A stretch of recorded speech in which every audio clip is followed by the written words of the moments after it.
Pre-stream dance, gotta do that pre-stream dance, gotta do that pre-stream dance. I'm gonna have to assume, yes, YouTube is caught up. YouTube is way caught up. Hello? Hello. Welcome.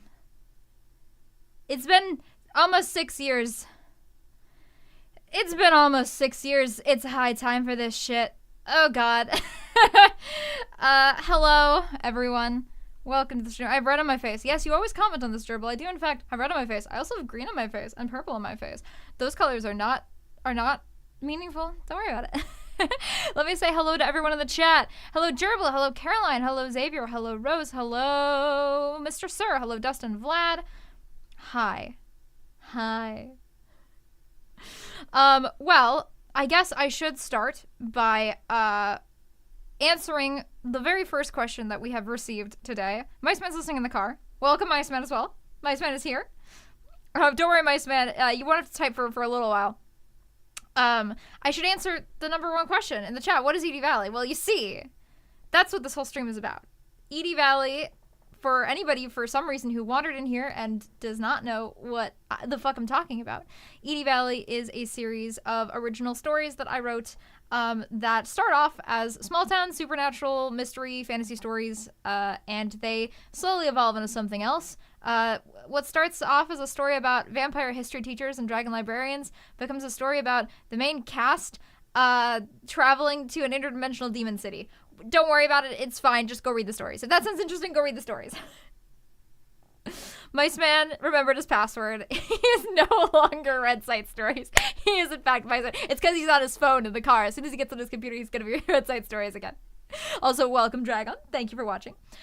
So, you can get this on Spotify. You can absolutely get this on Spotify. I would follow the link that I have pinned to my website, which has all the stories on it. Start at the beginning, and there's Spotify links right on there. They're embedded in the site. You can also go to Spotify and look up Hedgehog Storytime, and it will come right up. If Gerbil also wants to post a Spotify link, he is more than welcome to. Is Ede Valley the one with the root beer floats? Yes, technically Ede Valley is the one with the root beer floats. So this stream is going to be all about talking about Ede Valley, because Ede Valley just ended like last week. After 6 years of me writing it on and off, it's finally come to an end. It has all the stories on it, including the smut. Yes, there's canon smut. No, I won't tell you which story it is. You'll have to read them all.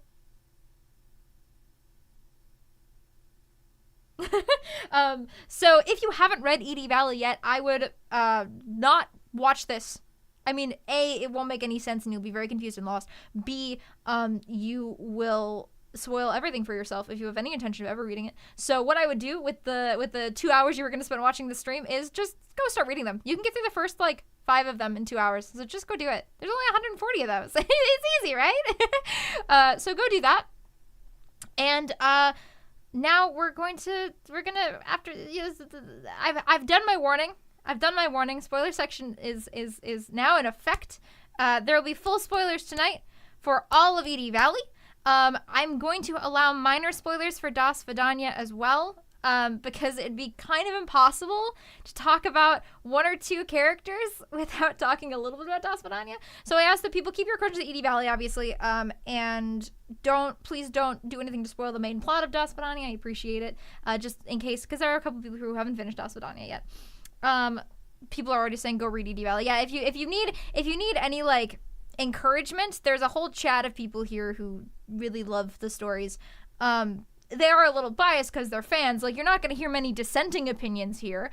But, I haven't actually really heard a dissenting opinion. That might be because people are afraid of hurting my feelings because I'm small and cute. But, except for Noah. Noah tells me they suck all the time, and he makes me cry. Yeah, don't tell people about the part where Das goes and Vidania's all over the place. Mr. Sir hates Ede Valley, actually, after saying go read it right above. So I hate Ede Valley. Go read it.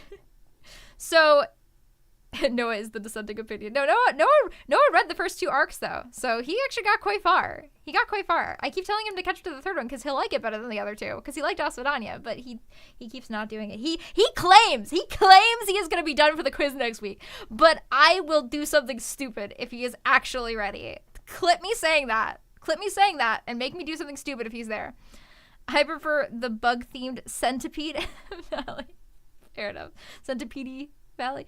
Noah hates all the characters that are women. It's true. He does. That's not true. He likes Abigail. Because Abigail will step on him. So, what's the plan for tonight? The plan tonight is that I really thought it worked really well last time with Das Vidania for me to start by kind of answering the question that's just going to get asked anyway, which is, how did you come up with the idea for Ede Valley? Hopefully that won't be as long as the Das Vidania one, because unlike Das Vidania, which developed over the course of years, Ede Valley kind of developed by the seat of its pants. So we'll do that first, and then while I'm answering that question, which will still take quite a while, if you guys want to start typing up questions in that chat so that we have a nice little backlog, so by the time I get done talking, we have enough to keep going for a while. That's kind of the goal and the hope. As far as questions go, any question is great. Any question is applicable, whether it be about the writing of Ede Valley, whether it be about the lore of Ede Valley, the characters, the plots, anything. Anything goes. Another thing that I thought of in between the Das Vidania stream and this one as well is that you might want me to just talk about a specific element of Ede Valley, but you don't know how to word it as a question. If so, just totally feel free to just say, hey, Hedge, talk about this for a minute, because I will. I can talk about anything related to Ede Valley and probably talk about it for too long. So that's another thing you could do as well if you want me to talk about something but don't really know how to word it as a question. Other than that, please do not be afraid to keep that chat going as fast as you can. There's few enough of us here that is certainly not going to crowd out the questions if everybody is typing constantly. And plus, as well, keep in mind, this stream, unlike everything else where I usually have a video game as well, this stream is just me staring at my own face for 2 hours, and the only reason I have to think that there is anybody listening to me ramble to myself is that there's this small little chat window that's slowly popping up with people saying texts. So, please tell me that I'm not just screaming into the void. Thank you. So then once the general Q&A has kind of either when I get tired or when the general Q&A has kind of naturally come to its conclusion, I think, when we're starting to wait for questions to pop up, then I'm going to talk a little bit about what's going to happen next with my writing, because obviously, if you can tell, I spent half of Arc 3 setting up plot points that I did not resolve. So, obviously there's a little bit more. there's a lot more. But for now, let's get into it. Hold on, let me just make sure. Let me just catch back up with the chat. Yep, okay, there's questions. Yep. Okay, cool.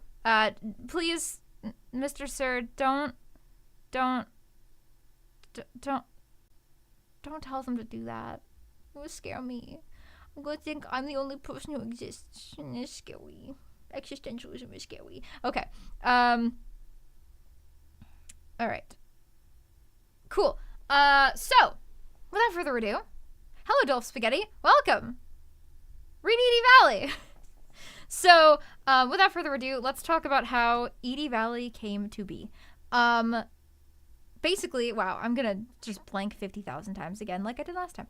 So, in order to kind of track Ede Valley, yep, Mice Man is home on his computer.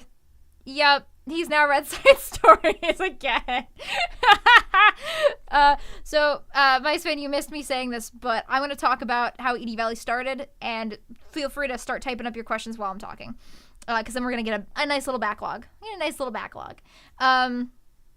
So, talking about Ede Valley is really talking about its influences, because Ede Valley, at least the beginning of Ede Valley, was written in a time when I was very, a lot of my writing was a little bit derivative of other things that I liked. I think every single creative goes through this period of their career when their original stuff is mostly just the things they like smashed together before they kind of figure out their own style and their own way of telling stories. So there's a bunch, obviously there's a bunch of influences running around Ede Valley. I, to this day, would describe my writing style as a bizarre combination of Terry Pratchett, Andrew Hussey, and H.P. Lovecraft, all mixed together in a weird mesh. And Ede Valley is really where that combination kind of first came together. But specifically, I can track 3 main influences in the content of Ede Valley. First of those, we're going to start right with number 1, is the television show Supernatural. So specifically one episode of Supernatural. I believe it's in season 3, but it might be in season 4. I do not think Castiel was introduced yet. So I think it's season 3. But for those of you who are unaware, the television show Supernatural is about 2 brothers, the Winchester brothers, Dean and Sam, who travel around the country and hunt monsters like ghosts and vampires and witches and such, the family business. And in this particular episode, they go to this suburb in middle America somewhere to investigate witch coven activity. And the witch coven, one of my friends is obsessed with that show. And it turns out the witch coven consists largely of suburban moms. And I thought this was a fantastic idea. Thought this was a great idea. Simultaneously to this, my parents and I took a vacation to Milwaukee, Wisconsin. Now, I don't remember why exactly we went. I know we met up with a family friend there, but I don't know if there was like a reason we went or if if we just decided to go for fun. But because I don't know if this is still true, but at the time, downtown Milwaukee was not like the safest place to be ever. So we ended up staying in the suburbs. And I was raised in a small city, but a small town America, basically. So I'd never really been in like suburbs a lot. Because like the town I grew up in, there was always a very clear dividing line between where the town ended and the corn began. So being in a foreign suburb and actually like seeing the suburb properly was really an odd experience for me, because for the first time I really saw like how it was just an endless line of strip malls, and like with each one with like a Dunn Brothers coffee in it, because it's Milwaukee, and like towns that just like ran together. The only difference between them being like a sign in the middle of the road that says "You're now here." It's the same as right over there. Okay. And all of this together kind of made me like think that it just kind of was off-putting for me. As someone who grew up in a small town, it was very off-putting for me. So I kind of like combined those ideas in my head. I thought, well, wouldn't it be great to make kind of a pseudo-horror-y story in a suburb? Because suburbs are very Lovecraftian to me. So I decided to combine the supernatural idea and my experience in a suburb. And I wrote a story. Well, I didn't write a story, but I had an idea for a story called Not Ede Valley. It was actually a story called Book of the Fallen, and it was about a coven of suburban teenage witches, because I did not know anything about being a suburban mom at the time, because I was like 17. But I did know a lot about being a teenager. So I decided to write a story about a suburban teenage witch coven. And the main character was named Hazel. She was the new girl in town, and she ended up joining up with a coven of 3 other like former popular girls. One of them was Paige. She was like the cheerleader blonde bimbo. One of them, I think her name was Ava. She was like the high achiever Asian student, but like she like rebelled against her parents by like, working at a strip club on the weekends. And then there was the leader of the group, whose name was Cindy. That's right. Cindy was not originally the main character of the story that would kind of become Ede Valley. She was originally supposed to be kind of a mentor, big sister figure to main girl Hazel. The problem with this story, Cindy mention. The problem with that story was that while I had a couple of side plots meticulously planned out, I had no idea what the main plot of the story was going to be. So I kind of just, why the makeup? Because you're staring at my face close up for like 2 hours, and I'm staring at my own face, and I want to be pretty, goddammit. So fuck you.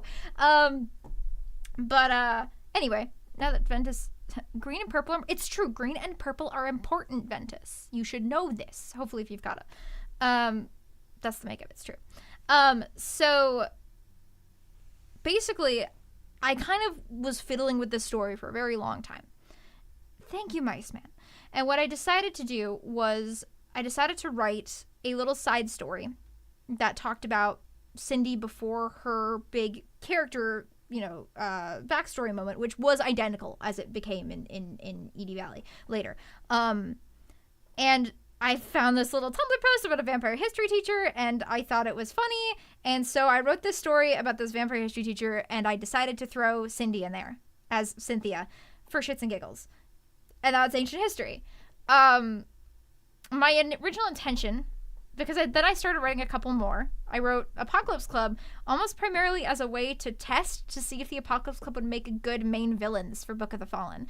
My original intention was to upload a couple of those little stories, kind of hint that they're all set in the same location, and then eventually reveal that, hey, I'm writing a book that's set in this town, and these are all side stories for it, so you should go read it. But what happened was I didn't come up with a plot for Book of the Fallen, and I ended up really jiving with a lot of the characters that I'd written, and then something happened. Then I realized that Tommy and Cindy were siblings, and it was done. I realized I was going to be writing these stories instead, and originally they were supposed to be slightly less connected. But then I found something in the winter, in the transition between my fall semester, my spring semester, and my freshman year of college. And that's our number 2 influence. And I'm sure you all know what this one is. It's Danganronpa. It's Danganronpa. Yep. It's Danganronpa. Ede Valley almost being a novel is genuinely crazy, so here we are now. It's so true. So Danganronpa. I first started playing Danganronpa the winter break between the fall and spring semesters of my freshman year of college. I've talked about this a little bit in various places, but for those of you who don't know, my freshman year of college was exceptionally difficult for me. I tried to move halfway across the country, and while I loved the city of Boston, I still love the city of Boston, I didn't fit into the school very well. I made one good friend that entire year, who's still my best friend to this day, but my first year was really, really rough for me. I really wasn't quite ready for it, and I kind of just had to go for it and do it. And I decided to transfer to a closer school very early into my second semester. So I very quickly realized that while I was just kind of twiddling my thumbs waiting, hello, Lavinia Manon? I don't know you. You're new. Welcome. Do you know what Ede Valley is? If you do, oh my god, you're someone I never realized was here. Hi. If you don't, you should go read them. But so I realized pretty quickly that Danganronpa was going to have to get me through the next semester. So I really paced it out really well. And I did not get done with the third game until the summer break afterwards. Yeah, I did it a few weeks ago, working on reading. Oh, cool. Well, this stream is going to be full spoilers, I will tell you that. So if you're reading it right now, I would recommend probably not watching this until you're done. I'm going to post it in the playlist just because this is the Q&A for it being finished and there's a lot of spoilers going on. But thank you so much for reading. I really appreciate it. I hope you're liking it so far. So, wow, lost my train of thought. That's why most of... Yeah, Lavinia, you should join the Discord server. We have a whole story discussion chat if you ever want to drop your thoughts, and these fuckers will love to chat with you about it all day long. And I will too. So, right. Where was I? So the reason why most of the characters that are kind of XPs of Danganronpa characters in Arc 1 are specifically from the first game or the second game, because I didn't really get into the third game until I was on the tail end of really parsing together Ede Valley's story. The first influence from Danganronpa came in the form of Nico Borazov and Lila Finn, who are XPs of the characters Fuyuhiko Kuzurio and Peko Pekoyama. The thing about why they... Hey, that Aussian! Welcome! I'm glad to see you here! I'm so glad to see you here. I'm really happy that all the fans are here. Where's Adra? They should be here. God damn it. Maybe they're lurking. They very well could be lurking. But the thing about those two characters is that for most of the game, you don't realize that they even have a relationship with each other. But then by the time you do realize it, you don't really get a lot of a chance to see it in action. So my gears started turning, and I started thinking about it. And at one point I realized, oh, this conception I have of them in my head is not really close to canon anymore. So I'm just going to make them different characters. And leave that aside so that it's not them anymore, because I always feel weird about like altering other people's characters too much. I feel weird about that being a writer, so I just break them off into their own characters when I see fit. So Pancakes and the Art of Badassery was written as a way for me to figure out who these characters actually were beyond being XPs of Fuyuhiko Kuzuryu and Peko Peko Yama. And I decided the best way to do that was essentially to write a bottle episode, to stick them in a room and to see what happened. And that became one of the most beloved Ede Valley episodes I think I've ever written, which is crazy. Pancakes is a good story. Yeah, no, I think a vast majority of people, if you ask them what their favorite Ede Valley stories are, Pancakes will be on that list, which is crazy to me. It is crazy to me, because that was the 4th story I ever wrote for it. Maybe it was the 5th? Might have been the 5th. Maybe the 5th. Maybe it's the 5th. Stick them in the room and see what happens, and they don't bang. Listen. Pancakes is my least favorite? Wow. I'm a horrid Pancakes stan. So, this Pancake's still top of the list for me. So, oh, excuse me. So, then I got into Danganronpa 2. And Danganronpa 2, for those of you who don't know, I like Danganronpa usually for the mysteries, the individual mysteries. The main plot doesn't usually really do it for me. Danganronpa 2's captivated my mind. And, so I kind of decided that I wanted to do a play on its plot. Like, because I thought it was such an interesting, without getting into too many spoilers, I thought it was really, really interesting. So that's kind of how Adelaide started to come together, because the first characters I actually conceived properly for Adelaide's were plot holes in my Ede Valley. No way. The first 2 characters I kind of conceived for Adelaide's were actually Gil and Sonia, and that was under the pretense of, wouldn't it be funny if Gundam was right? Like, wouldn't it be just funny if just Gundam was babbling about all this nonsense, and it turns out he was actually correct the whole time? So that's how Gil and Sonia came to be. And then Atlantis came about because I realized that if Gil was going to have a mythology that he was going on about and it was going to be real, there had to be it had to be an actual mythology. So I created the entire Atlantis arc to base originally to give him a thing to talk about. And then it became its own whole part of the thing. Abigail came next, and Abigail was really based off of both Genocide Jill, who is my favorite Danganronpa character, period, and Junko Enoshima, because I just liked some of the aspects of their characters, and I spun her into my own entirely different thing with some of their attributes. Abigail was really based. It's true. God, both of you. And then Jilly was... A lot of people think Jilly's based on Sayaka Maizono. She's really not. She's more so based on Chapter 1's Junko Enoshima. Although I think the idea to have a pop idol came from Sayaka, but her personality is much more based off of Junko, Chapter 1 Junko. My favorite one is that a majority, if you look, to this day, even after reading through Arc 1, people still think that Mike is based off of Makoto Naegi, the protagonist from the first Danganronpa game. Mike is not based off of Makoto Naegi, you guys. He's clearly based off of Hajime Hinata. I mean, his entire character arc is identical to Hajime's. Literally, the reason why a lot of people think he's based on Makoto is because I purposefully gave him a slightly more Makoto-like personality, specifically because people easily called me out of my bullshit with Nico and Lila, and I realized that if I made Mike's personality too much like Hajime's, people were gonna immediately guess the entire plot arc of Arc 1.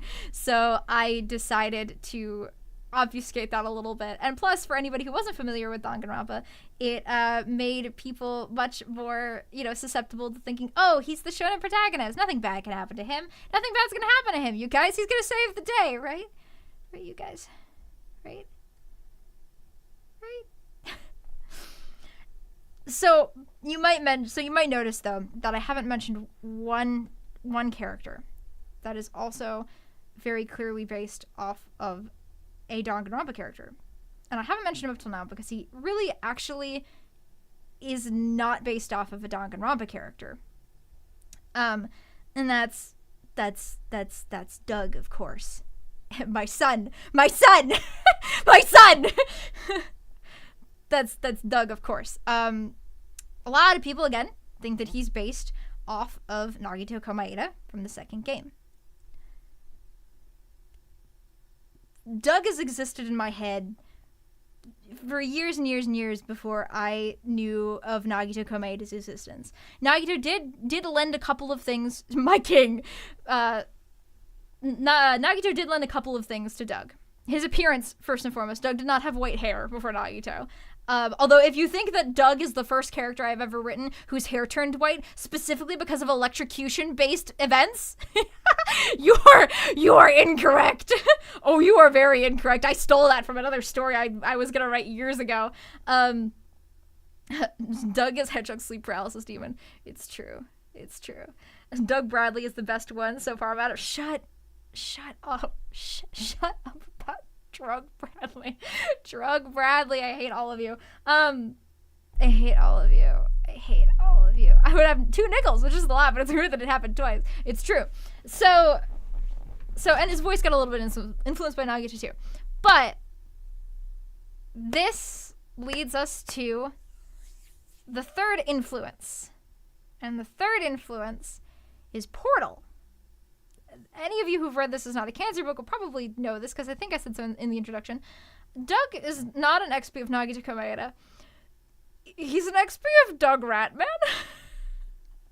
So anybody who does not know anything about Portal, Doug Ratman is a character who does not actually appear in either of the games. So he does have a webcomic that is dedicated to him, which I have read back to front 50,000 fucking times.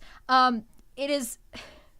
Suffice to say, Doug Ratman was kind of my sexual awakening a little bit. Just a little bit. Just a little bit. But Doug Ratman is a character that lives in the walls of Aperture Science's Testing Enrichment Center. And you can find his little dens throughout the game, and he draws these beautiful murals on the walls. And basically, the story goes that Doug Ratman is the only scientist to survive GLaDOS' little uprising, specifically because he has paranoid schizophrenia. So that paranoia he has enabled him to evade GLaDOS this whole time, which is fucking great. I love that for him, and I really liked that. So originally, This Is Not a Cancer book. The original story I wrote for Doug when I was 15 was a Portal fanfiction. But something happened when I was writing that fanfiction, and I realized that I actually really liked the story. It was the first story that I'd ever written that I was genuinely thought was really good. And to be fair, if I wrote it today, I would write it entirely differently. But for what it was, for a 15-year-old writing this story, it was pretty fucking good. And I realized it was so good that, and since it really had nothing to do with Portal, because it started a teenage Doug Ratman checking himself into a loony bin, I realized that I might as well just make it an original story. So I did, and all I had to do was change Doug's last name and one minor reference to Half-Life. By the way, if any of you are wondering why Doug's brother's name to this day is Gordon, it's because it's a reference to Gordon Freeman. He's supposed to be Gordon Freeman. He's Gordon Freeman, guys. As a paranoia if someone's really out to get you. It's true. So, hold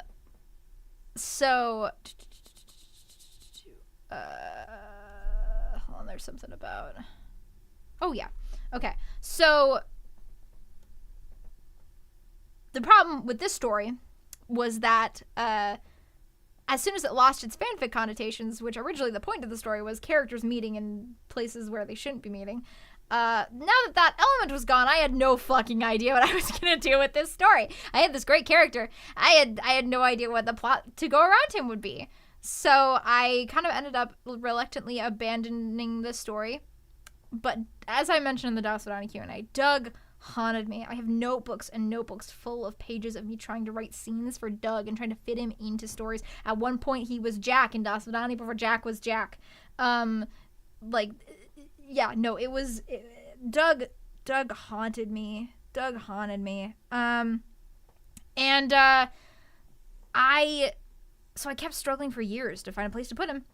And then Nagito Komaeda came around, and I was already making St. Adelaide's a part of Ede Valley, and I realized this was the last piece. This was the place for me to put Doug. So I did, and I stuck him in there. And obviously, those of you who've, you should all have read Arc 3. The rest is history, baby. I will say that a lot of you might be surprised by how long I've had Arc 3 planned, because I know for a fact that I knew the twist with Bake and Okeen by the time I wrote Valkyrie. At the very least. I think it was before that, because I remember in the Atlantis arc I specifically mentioned Okeen and Bake by name a couple of times before those stories. So it was pretty fucking early on. It was really early. Obviously a lot of the plot points fell into place later, but I knew Kay was going to be there. I knew that Doug was Bake, Nico was Okeen, and Lila was Valky. I knew all those things. And obviously I dropped some hints in Valkyrie, because a certain someone makes a little cameo appearance in that story. And also,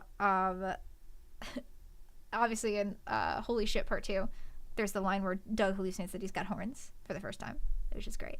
So, yeah, that is basically... That's the origin of Ede Valley. The rest is history. Like I said, I started writing the stories before I really even knew fully what it was. So, it kind of just happened. And that caused some structural problems occasionally, but ultimately I think it turned out pretty well. Okay, so now that we have gone through that, let's start going through some questions. We've got plenty. I saw plenty of questions popping up, so let's find the first one. Hedgehog, how do you feel about the fact that you made both me and Caroline cry before the final story even started?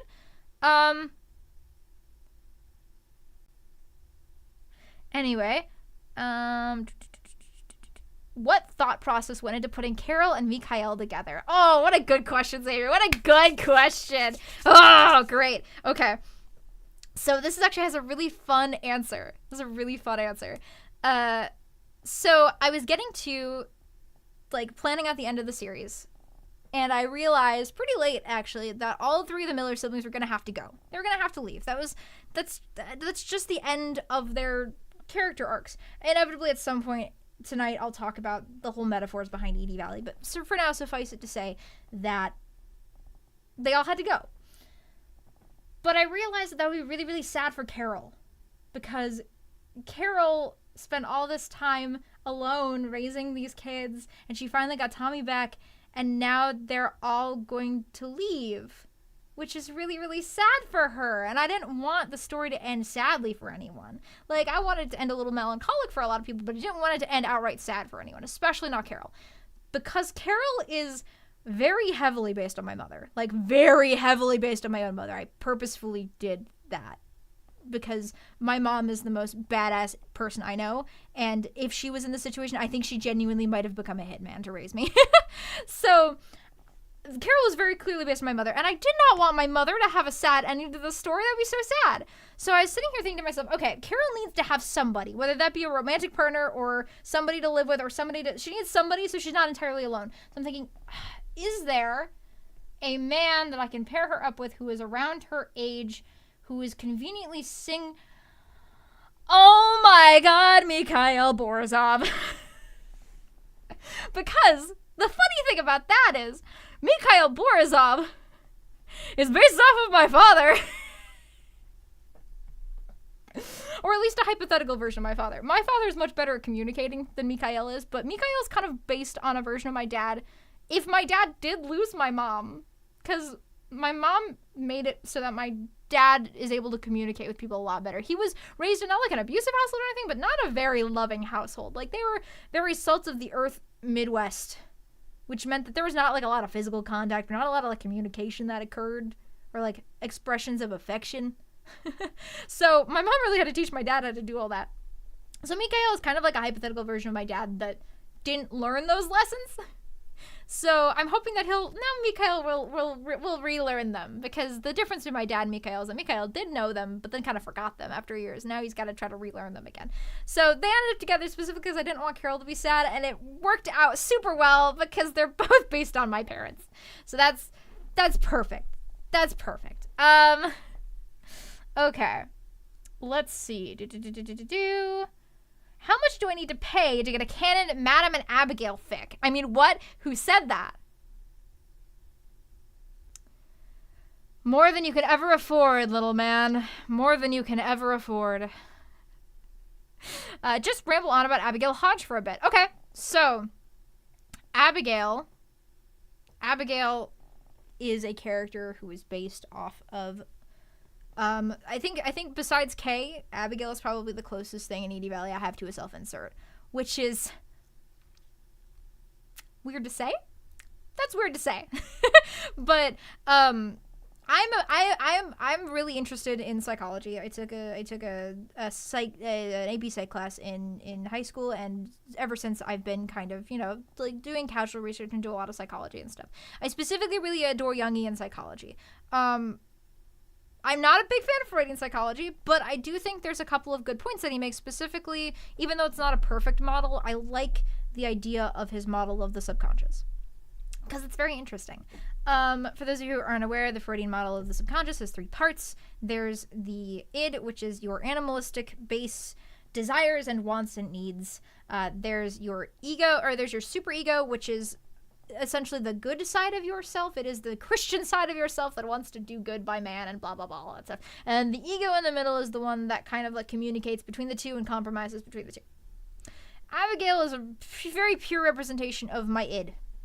Abigail is all of my weird, sick, little twisted thoughts. A lot of the reasons why I write stories is so that I can explore the depth of human suffering without having to experience it in real life. I'm not going to go on to say cause it in real life, because I don't know if I'd ever be able to do that, but just wanted to hop in and say hi. Hope all is well. Hello, CPC Auntie Mark. You are new. I've never seen you before. Welcome. Thank you for stopping in. I appreciate it. Go read the stories. Anyway, so Abigail is very representative of that desire. I'm a very curious person at heart. It's something that was instilled in me specifically by my mom, and by like the female members of my mom's family have always been like very, very like keen on like intellectualism, and like your greatest asset is your intelligence and your knowledge, and you should learn as much as you can because learning shit's cool. So I've always been like that. I was always raised in an environment that, conduced that. I do so much fucking research for every story I write because it gives me an excuse to do research. And Abigail's kind of also that element of my own personality twisted in a like horrible fucking way. I think a lot of the reason why people really like her so much is because of the fact that she is really based off of very real emotions and feelings that I have a lot of the time. There's a reason she's so obsessed with Doug. Let's just put it like that. Let's see. So that's Abigail.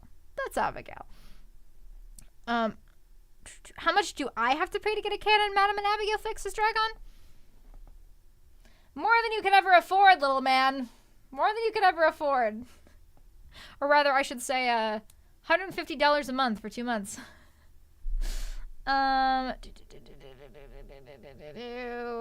Okay, let's see. What's next? Yeah, Miceman's back. Okay, Miceman has a bunch of questions. Cool. Let's get into Miceman's questions. All right. Literally, why did Marcel not turn into Mistmore? Like, come on. Also, Ventus asked, how much do I have to pay to get a canon Abigail X Madam fic? More than you can ever afford, little man. More than you can ever afford. Marcel didn't turn into Mistmore for 2 reasons. Number 1, he originally turned into Mist in the OG story because I was not intending for him to be an actual character that's involved in plots. So I gave him the cool ability to turn into Mist. if I had intended to write that as a long form story from the beginning, I never would have done that, because that's such an overpowered power, and I have enough trouble remembering that he can't go out in the sun. Like, I have enough trouble going, oh yeah, and then we'll have them go outside. But I still can't go outside. Shit. I have enough trouble remembering that little that he turns into mist, which leads me to number 2 reason. Is that I keep forgetting. I kept forgetting that he could turn into mist. That's why he did turn into mist more often. Yeah. Yeah. Number 2, why did you decide to transition away from Ede Valley to the city of Discord? Well, you see, that is a question I will be answering at the end of the stream. But suffice to say that Arc 3 of Ede Valley was just as much a closure to all of the characters in Ede Valley, but it's also a transition into something else. Something else I'm very excited about. So I introduced it with characters that you're all familiar with, very much on purpose. And plus, it's just a fucking cool ass idea, right? Like, I love Discord. Discord is just my exact aesthetic in every sense of the word. If you could go back and rewrite one chapter, which would it be? Oh god, okay. So there's 2 answers I can give to this. One only partially answers your question, and one actually answers your question. The one that only partially answers your question is, I wish I could like go back and like rewrite a majority of the arena side of the arena arc. Because it's not great. I know Dragon's gonna type a comment like 2 6 that says, it's not actually that bad! Stop being hard on yourself! But the arena arc was supposed to be a lot more than it ended up being. It just ended up getting kind of fucked over because of a combination of me starting to deal with my chronic health issues that started around that time and happened for another about year after that, which is a lot of the reason why I wasn't writing in that time.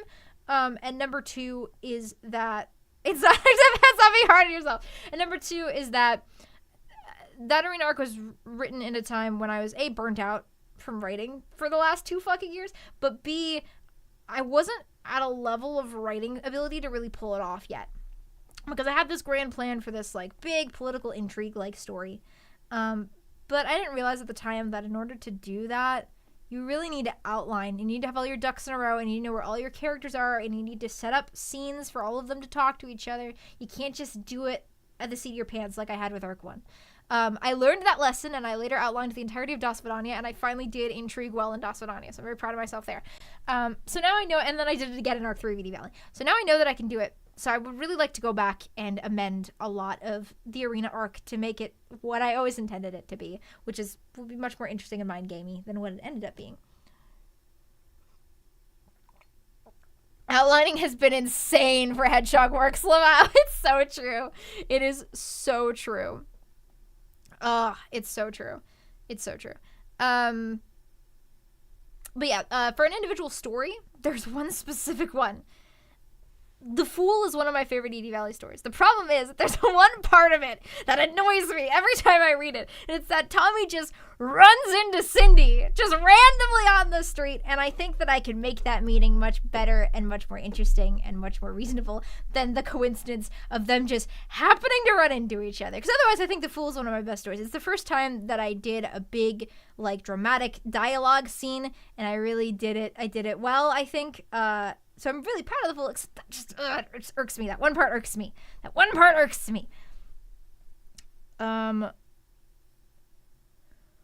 When it comes to characters in Ede Valley, which ones have you felt as if they were underused and will get more shine in the extra stories you're writing? We know you're doing them. Well, I do. Well, I feel like I didn't utilize Raz enough in Arc 2 again, because I'd like to make the arena arc better. So Raz for sure. I wish I could have utilized more, and I intend to, and I do rewrites eventually.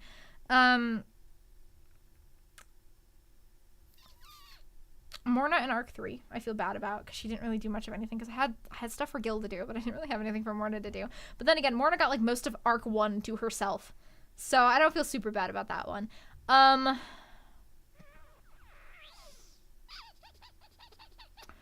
A lot of the other characters that didn't get a whole ton of time were that by design. Because some characters are just side characters. Aurum was never really meant to have like a whole ton of stories to herself. She was mostly just kind of supposed to be like the character that gives characters information when they need it. And she served her purpose very well.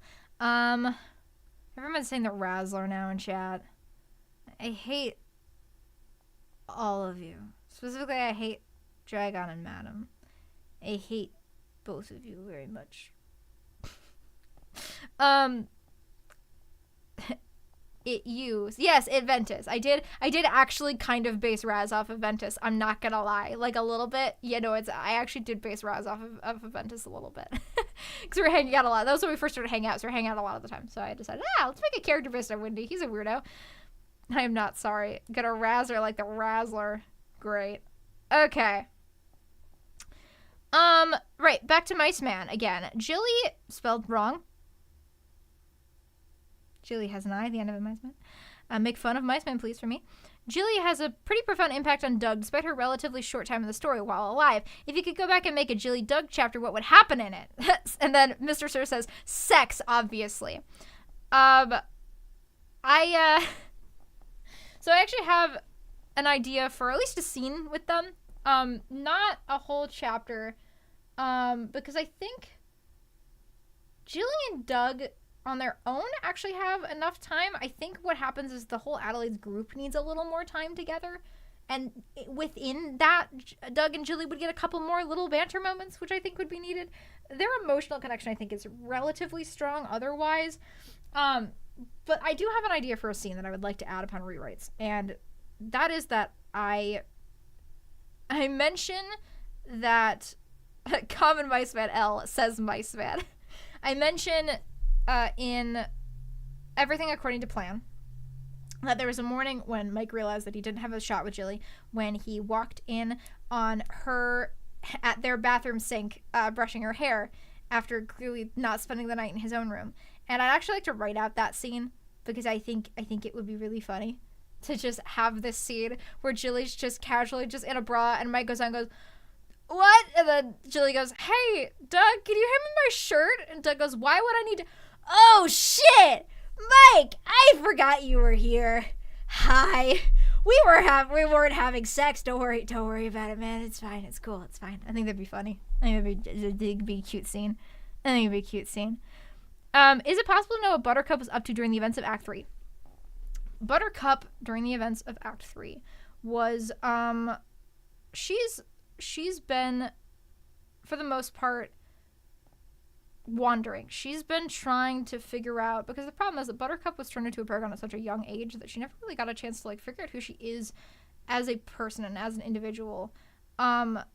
So she's been kind of just trying to figure that out, which is really difficult considering that she's the perfect human being. But she's just been kind of running around the countryside, helping people out.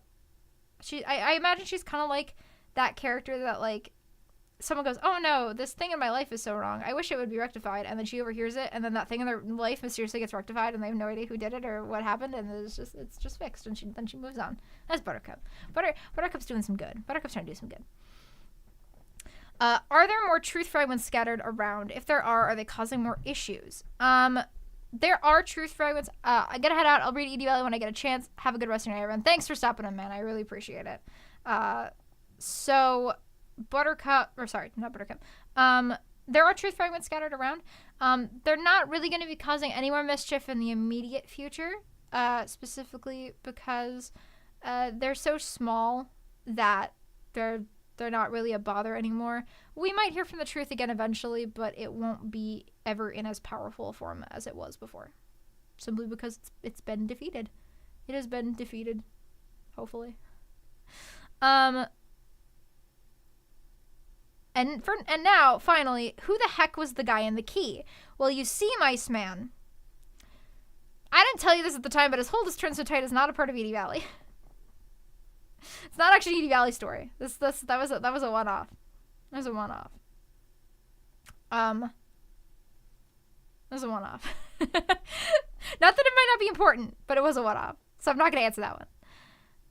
I have to ask, what was Baki doing to occupy himself down in the labyrinth? Was it literally just him kind of 40 billion or something? Well, to be fair, Bake wasn't necessarily like conscious for most of that. Until I think Bake wasn't really conscious until the mercury gas chamber. I think that's when Bake kind of woke up again, because before that, Doug has no contact with him. Bake doesn't communicate with Doug at all. Bake doesn't do anything. The only thing that Bake could be doing is sending the Furies after him, but that's more of a subconscious thing that Bake did. It wasn't really something he did consciously. That just kind of happened, and he went, "Oh, cool, great, that worked out," and then he took credit for it. Bake was in the goon state. Bake was in the goon state. It's true. It's true. But yeah, no, so he wasn't conscious for most of that. But in the period where he was conscious, he was mostly just watching Doug and just constantly going, "What a fucking idiot! What an idiot! God, what an idiot!" And that's why he's so pissed at Doug, is because he's been watching him this whole time. Like that's basically all he can do is watch Doug. And so he's just like getting really mad about it. Pretty much. Who was your least favorite character to write for? Oh God. How do I pick that? Oh, you know what? No, I have an answer.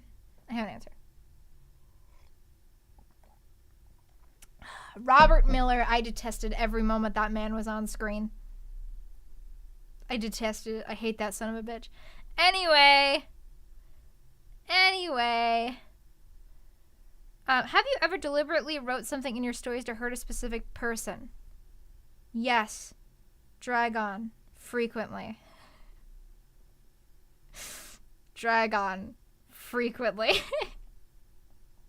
Because Dragon's the only one that I ever have direct contact with when I'm reading the stories. So sometimes I'll occasionally include little bits where I'll go, "Oh, this is gonna hurt him a lot." So I include it to hurt him. Who is your favorite side character you've ever written? Like one who isn't a main character. Oh, fuck me. Okay, hold on. I gotta remember all the side characters. And who counts as a side character? No, you know what? It's the Rat Lady. It's definitely the Rat Lady. I adore the Rat Lady. So I'll talk about that story a little bit. So Nico and Doug Go on a Vision Quest was actually one of the last stories that popped into place, because like Dawson before, I decided to outline all of Arc 3 to make it a little more like cohesive, and I think it worked out really well for me in the end. But I realized that I needed a story where Nico and Doug communicate and have a moment together before shit goes bad, because if they never have a moment together, it's not going to feel like they were ever truly connected. So I needed a good moment for Doug and Nico to hang out and also to sort shit out. So I was looking at my outline page, and I was thinking about it, and all of a sudden the title "Nico and Doug Go on a Vision Quest" popped in my head out of absolutely nowhere. And I thought about it, and I went, that's such a good title. I need to come up with a story for that title. And immediately, the image of this tiny, wizened old woman going, "Yes, hello, come into my tent. I will show you. I will talk about your dreams." And then I go, "What's your accent? I have accent?" That was like one of the first jokes I came up with for her. So it was just such a vivid image of this tiny little lady. And I love her. I love her. She makes me very happy, the Rat Lady. She'll probably never ever come back. Because I think it'd be ruined if she comes back. But for what she was, I love her. I love her to pieces. Are there any story ideas that you've abandoned for Ede Valley? Well, Book of the Fallen happened, and I abandoned it for Ede Valley. There's a lot of subplots of stories or little bits of extra stories that got put into Ede Valley. Again, Doug is not the first character whose hair turned white because of electrocution. I'm trying to think of some other bits. The whole of the arena arc was originally a plot I was going to use for a different story entirely. And I reused... Originally it was with a werewolf, but I reused the plot for Marcel and Cindy because I really liked it, and I didn't think I'd ever get to writing that story. So I reused that plot line for the arena. Trying to think. If there's anything else. I guess Laughing Jack. The whole idea behind him was originally kind of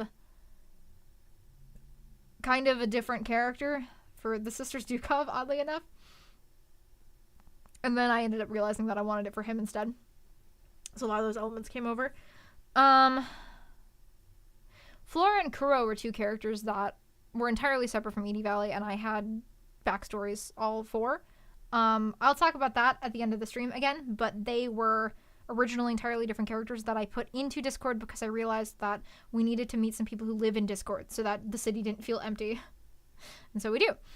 And they're there. Can you chat about the Talons and Buttercup? Sure. So the Talons and Buttercup originated from an image on Tumblr.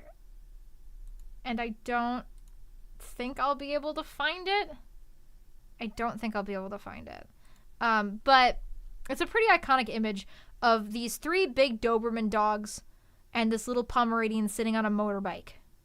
And then somebody drew them as a hot gang of girls. And the little girl on the motorbike is this small little blonde girl with pigtails. And I had that image saved forever because I wanted to write a story about it one day. And it's actually a funny story about the writing of To Judge a Book, because as late as it comes in the series, it actually was written right around the same time I was writing Fortunes Inside and stuff like that. Which is why it feels like an early Ede Valley story. I know exactly what I was talking about, yeah. Which is why it feels like an early Ede Valley story. I started writing it on the train in Boston, going back from Cambridge, because some of you who are OG Hedgehog fans might remember that around winter of 2018, my computer died. And it kept crashing, and I didn't know what was causing it, so I had to take it into the Geek Squad to get it fixed. But because, again, I was halfway across the country, very far away from anybody I knew, the computer was kind of my only connection point to a lot of people. The computer was kind of a little bit my life. That laptop was kind of my life. So it was very, very hard for me to be away from it for a couple of days with just my phone, because I've never been very close with my phone. Like, I don't really do a lot on my phone besides text and occasionally, like, browse Tumblr on it. OG fan mode, OG harassers. It's true. It's so true. OG haters. So in order to kind of like calm myself down and like make myself realize it's gonna be okay, I started writing this scene on my cell phone on the train back from Cambridge. And we've been hating since day one. And so I really thought deeply about the story because it was my first attempt to really do like a play on common folktale and fairy tale tropes, because the Talons story is entirely based on the idea of the three trials, which comes up a lot in folktales and fairy tales, where the hero of the story has to undergo 3 different trials in order to achieve the thing they want to achieve. And oftentimes the heroes of these stories will either just beat all the trials handily, or they'll use some form of trickery. The form of trickery is often more common in Celtic tales, which is why the Talons are Tuatha Dé Danann. I also... hating her is exactly why you drained your bank account for her, Dragon. She's kind of got you there. She's got you there, man. So specifically they are Tuatha Dé Danann, because that was the time of my life where I was really getting into Celtic mythology for the first time, because, you know, I'm Irish. I'm a quarter Irish, which makes me Irish, you know. But my heritage is Irish. My grandfather's family comes from County Tipperary in Ireland. And so I always wanted to do a lot of research, and when I was in college, I was finally able and in a position where I could buy books and also knew how to find good books on this kind of thing. So I kind of was really playing along with that. And so I kind of started, playing with those ideas, so I included them as that. The reason why the Talons aren't present a lot in Ede Valley after that episode, and Buttercup is because Buttercup ended up being a central component to the story of Ede Valley, whereas the Talons, because they were in the story with Buttercup, they kind of had to be there. Otherwise, they would have gone the way of the Apocalypse Club, because there just really wasn't a place for them in the story, unfortunately. They started and ended in my head with, oh, they'll be the 3 Trials ladies. It'll be great. It'll be fun. They'll be this cool biker gang, and then I'll never see them ever again. And then we had to see them again, and I didn't know what else to do with them, which is why they've been gone since Arc 1. Yeah, again, Ede Valley starting as a series of short stories that became a longer form work later really caused a couple of foundational problems with it, which I think I mostly solved, but there's a couple of victims. The Talons are one of them. Rest in peace. What's next? Please chat about St. Adelaide's in general. Well, I kind of did in the intro a lot. I can talk about Victor because I didn't talk about Victor.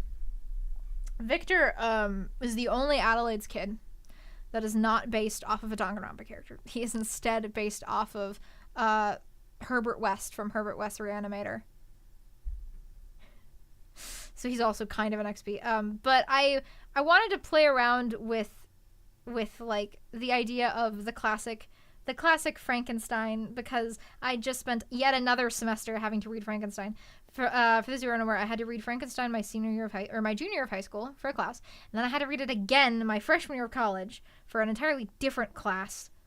And I hate fucking Frankenstein. I fucking hate Frankenstein. I hate Frankenstein, mostly because I hate the main character. I know he's supposed to be like that, but I hate him. I'm just not a fan of Frankenstein. I'm gonna be honest. Like, it's a seminal work. Like, it deserves its place in like the in the canon of horror fiction, but I just don't personally like it. I don't personally like it. All my homies hate Frankenstein, so I wanted to do a take on that, but I wanted to make it like fun. I wanted to make it like for me. So I made him a weird guy who's trying to do shit with robotics, and I made him a robotics guy. I partially based his personality on my childhood friend Jax, who has done voice work for me. So y'all would recognize his voice probably. He was the judge in Ace Attorney and Oishi in Higurashi. But I kind of based Victor off of him a little bit. So if we ever do a cast reading of Ede Valley, he's gonna be Victor. He's just gonna be Victor. But yeah. Jax mention! So there's that.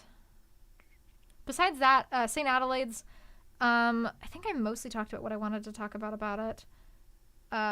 We love Jax here. It's true. Jax is great. We all love Jax. We all stand Jax.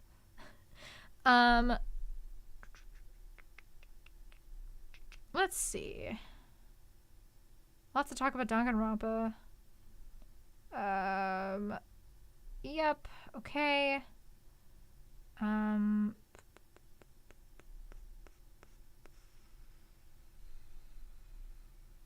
Yeah, we talk about pancakes.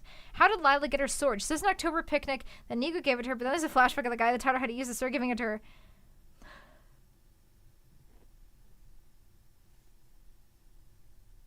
That's a hedgehog for gore moment, lads. That's a certified hedgehog for gore moment. On my first reread of Ede Valley, I realized that inconsistency myself.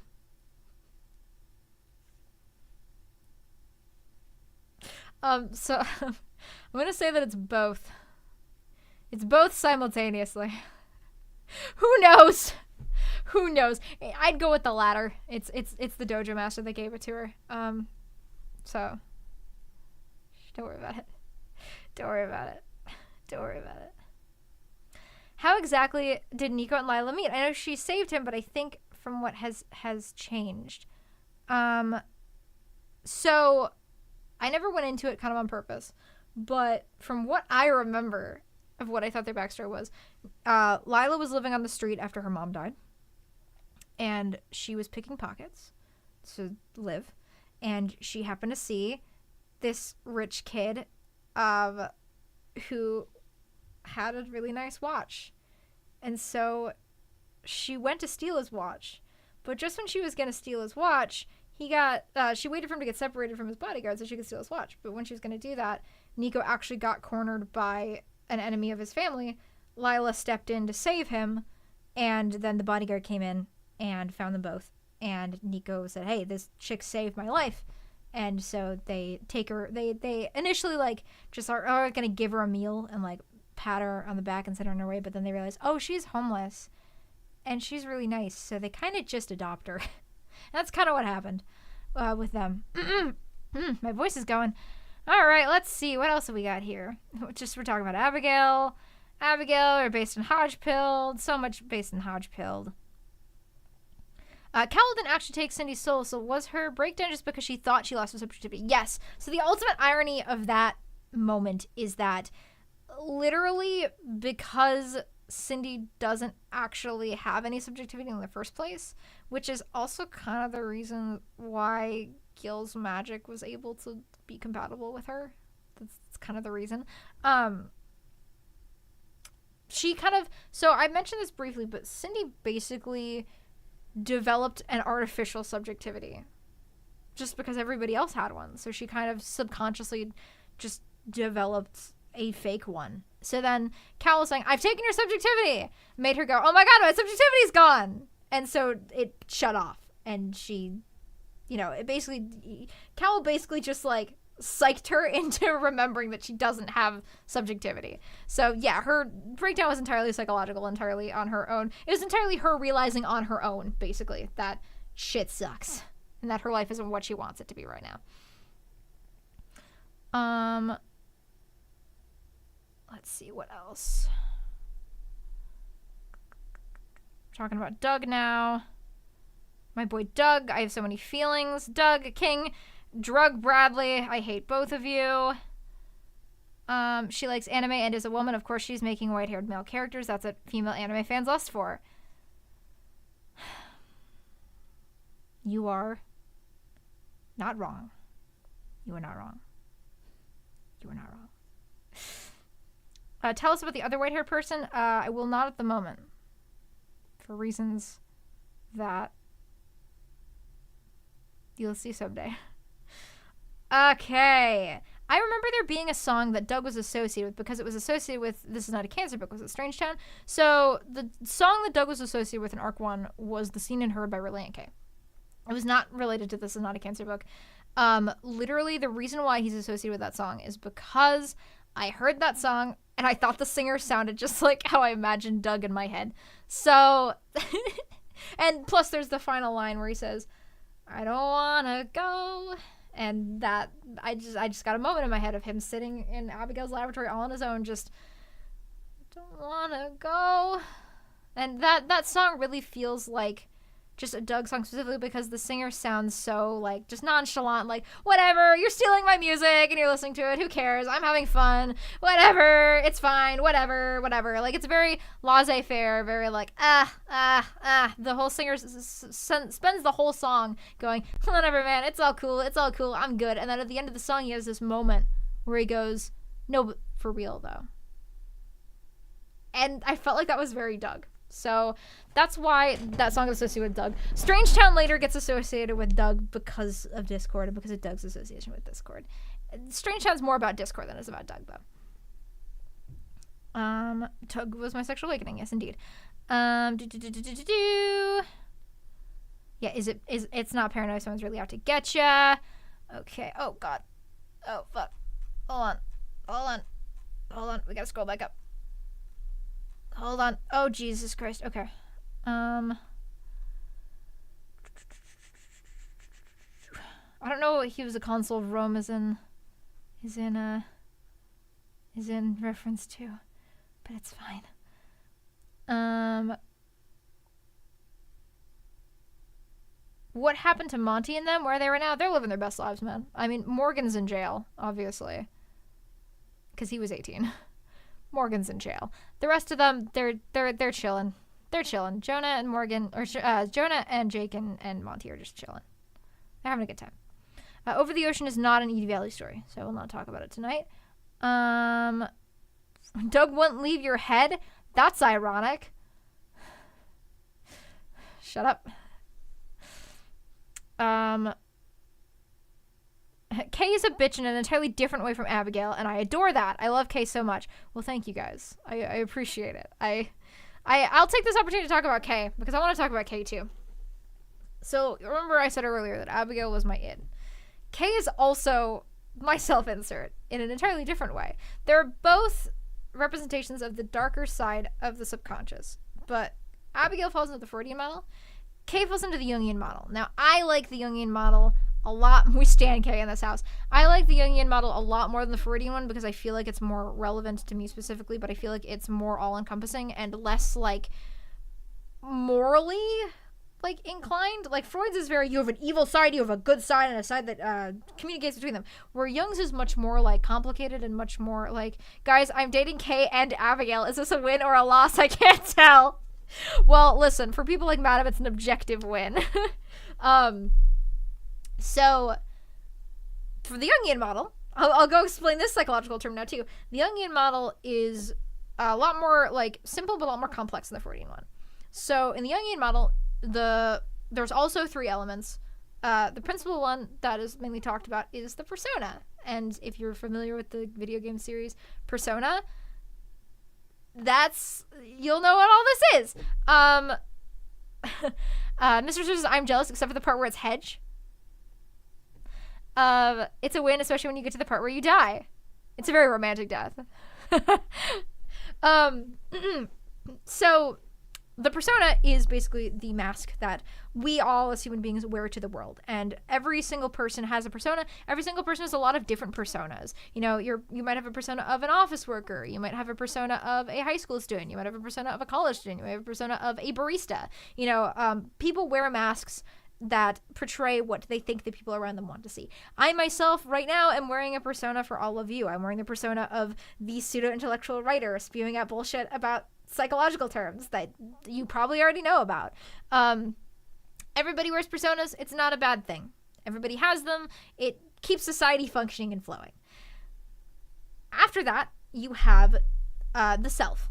And the self is kind of that middle component, like the ego is in the Freudian model. But the self is a little bit different because the self is not easily defined. Nobody can actually agree what the self is. Some people think the self is just that person you are when you're entirely alone, all by yourself. Some people think that we wear personas even for our own benefits. You can never truly understand what yourself is. Some people think it's somewhere in the middle. I kind of fall somewhere into that middle portion. I think you can probably never truly understand exactly. I think, well, to be fair, I think you can understand you as yourself, but I think it takes a lot of being with yourself and a lot of sitting with yourself and a lot of being alone and a lot of allowing yourself to think and giving yourself the time to think and feel and be, which, especially in our modern day society, a lot of people don't do anymore. It's very, very hard to get in touch with ourselves nowadays, which is why I have mandatory, like, get off the screen time for myself most of the time. And a lot of that's my 30-minute showers before I go to bed where I just, if we can't understand the self, does that mean we can only be selfish? That's a reference only Dragon will understand. So that's the self. And then there's the side of ourselves that we like to keep hidden from people. And that's the shadow. The shadow is not necessarily bad or evil like the id is in the Freudian model, but the shadow is the parts of ourselves that we do not, Will Wood joke? There you go. The shadow is the parts of ourselves that we do not like to share with people. That can be for, like, a reason, like, a part of you is objectively terrible. It could be that it's just something you don't like to share for whatever reason. It could be something that's societally unacceptable, but could be entirely fine in a different society. So, like, a lot of probably American or Western people have elements of their shadows that somebody over in China or Japan probably wouldn't consider all that bad, and vice versa. So the difference between the main difference between the Freudian model and the Jungian model is that the shadow is an element of yourself that you are supposed to come to terms with and accept and try to make better, but also accept that it is a part of you and kind of maybe even attempt to use it for good. Kay is obviously my shadow, at least my personal shadow. I also have a character that's my shadow as a writer, but we haven't really gotten into them yet. But Kay is my personal shadow. I will freely admit that I have some absolutely manipulative sides of my personality. I mean, part of what I do on YouTube is I manipulate all of you to like me. Part of what I do as a writer is I manipulate you all to care for my characters. There's a manipulative side of my personality. I don't like to show it to people because I think it's pretty nasty. I have a lot of thoughts a lot of the times about terrible, horrible things I could say to people to get them to do what I want. I don't say them because I don't want to be that person. And but I don't like you. Well, shut up. I think there's probably only like 3 people in this entire earth that have seen that side of me. And that's my parents and that's Dragon. And they've only seen that side of me when I am in the middle of an argument, when I am emotionally unstable and I'm not thinking at all. And I'm just saying shit. And those are never moments that I'm proud of. They're never moments that I'm proud of at all. However, again, that manipulative side of Kay can be useful. Again, I'm technically using it right now to manipulate you onto liking me. I know techniques to make people think I'm cute, to make people think I'm entertaining, and I use them. I use them all the time. Kay's also assertive. Kay also is, takes the label of bitch in stride, and she does everything in her power to get what she wants. And by God, she often gets it. And that's what a lot of Kay is me trying to take those sides of myself and trying to make them useful and make them valid and make them usable without hurting people or without being a total fucking bitch. Wait, are you saying human beings aren't perfect? Boo, not my YouTuber. She really likes to manipulate. She likes to exploit your emotions and convince you to do what she wants. Like getting us to donate to Hedgehog. Yeah, Gerbil's the master manipulator, by the way. He's much better than I am. But my final thought on Kay as well is that there's one other thing that Kay and I share. And that is that we are liars. Kay is a liar in that she just lies all the time. I'm really bad at lying in real life, which is funny. But I am also a liar. What I do is I am a professional liar. My stories are all lies. They never happened. Those characters don't exist. Hi there. A good night to you. And the chat. Hello, Nathan Black. Welcome. Have you read Ede Valley? Go read Ede Valley. All spoilers. This is all spoilers all night long. Ede Valley are my original stories. You can go back to the beginning of the stream to see the spiel if you want, but go read my stories. Go read the stories. They're great. We love them. Wait, the stories aren't real? Yeah, the stories aren't real. But what I've done is I have lied well enough to you that you all believe that the stories, even in the moment, you believe in the moment when you're reading them that the stories are true. You believe in them enough that you react to them emotionally, that you feel connected to the characters, that you feel like in the moment it is real. And that's because I've lied well. It's because I've lied well. Hey, Mice Man. Congrats on finishing your story. It really is an impressive thing. Looking forward to hearing more from you. Thank you, my friend. Looking forward to hearing more from you, too. Since you paid me money. No, I just thought about it now. Because I hadn't mentioned it. If you like Ede Valley, Mice Man also writes stories. Mice Man writes stories over at Red Site Stories. His are much more straightforward cosmic horror than mine are. I might have elements of that, but his are just cosmic horror stories. So go read those. Go read those. They're good. But yeah, so Kay and I are the same. We're both liars. We also both like Sailor Moon. She's the warrior. She's the warrior princess from the moon. She's Sailor Moon. Okay. I love Kay so much. Thank you. Wait, Doug is Bake? They're on opposite ends of the bitch spectrum. Yeah. Where did Malachi go? Did he get killed off screen or something? No, Malachi didn't get killed. Kay told him to get out of town, and he did. He got out of town. He's probably on a fucking tropical ass reality somewhere, like enjoying a fucking fucking tequila sunrise or something. Fucking tequila sunrise. I don't know. He's living his best life, relaxing and chillaxing and slowly plotting his comeback to Discord, which will never happen because he's a fucking loser. When did the whole supernatural elements thing enter your head? I mean, every story I've ever written is a story that has fantastical elements. I write stories because I, want to imagine things happening that can't happen in real life. I think that there are definitely stories with merit that don't have any fantastical supernatural elements to them, but I don't often enjoy them. Sometimes I do. Again, there are definitely stories I enjoy that have no supernatural elements to them whatsoever, or no fantastical science fiction fantasy elements to them whatsoever, but that's not usually my bag. I write speculative fiction, so there was never a point where supernatural elements would not enter into it somewhere.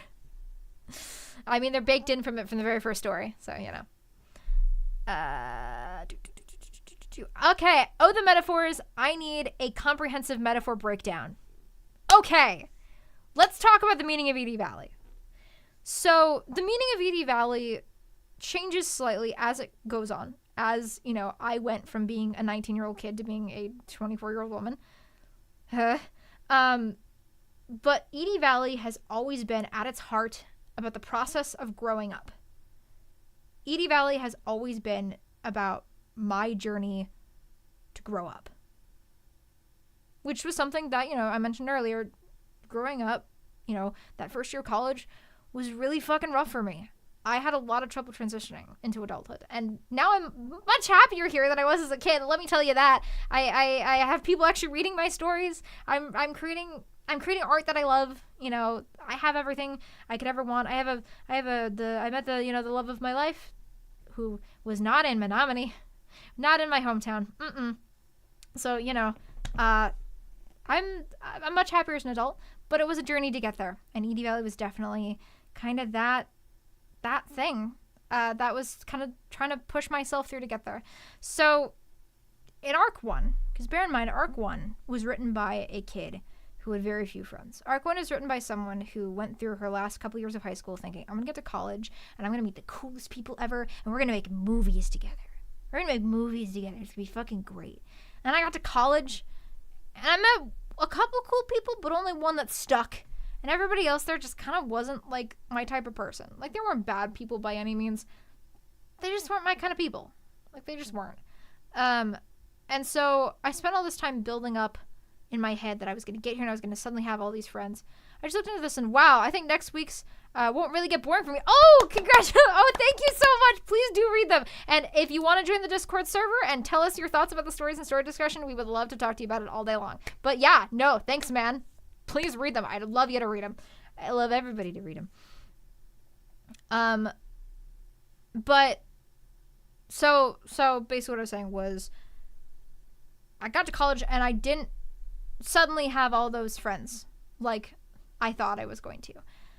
So Ede Valley was kind of my cry into the void from someone who really was desperate for friends. So I wrote about the people in Ede Valley that I wanted to be my friends. And I don't necessarily believe that like magic exists in like a real like way, but I believe in energies. And I think that the energies you put out in the world can kind of be like a magic. Because I spent so long wishing for these people and waiting for these people and imagining what these people would be like and writing stories about these people that I wanted to be my friends.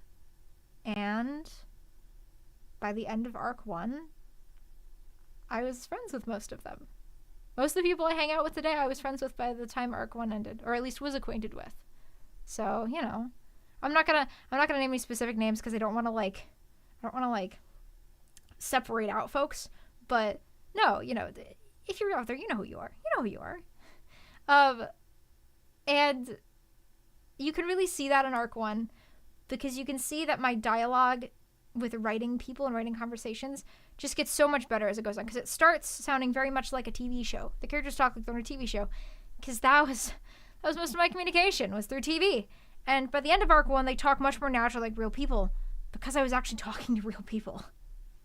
But Arc 1 is like a great kind of like Arc 1 is all about like seeing that entropy of the universe, ultimately realizing that nothing really matters and that everything ends and that we're just fucking specks in the cosmos. That's what the truth is ultimately, is that realization. But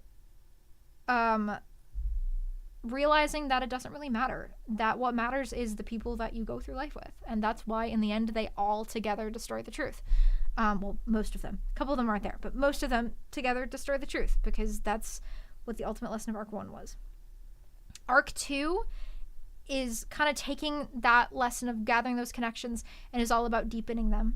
Cindy and Marcel go through a romantic arc where their relationship ultimately deepens towards the end as they both kind of work through a lot of their own issues together. Tommy and Service develop a connection, and Service is able to use his friendship with Tommy and kind of with Orm, even though she's just kind of using him, to delve into his own brain and figure out his past and all of his stuff.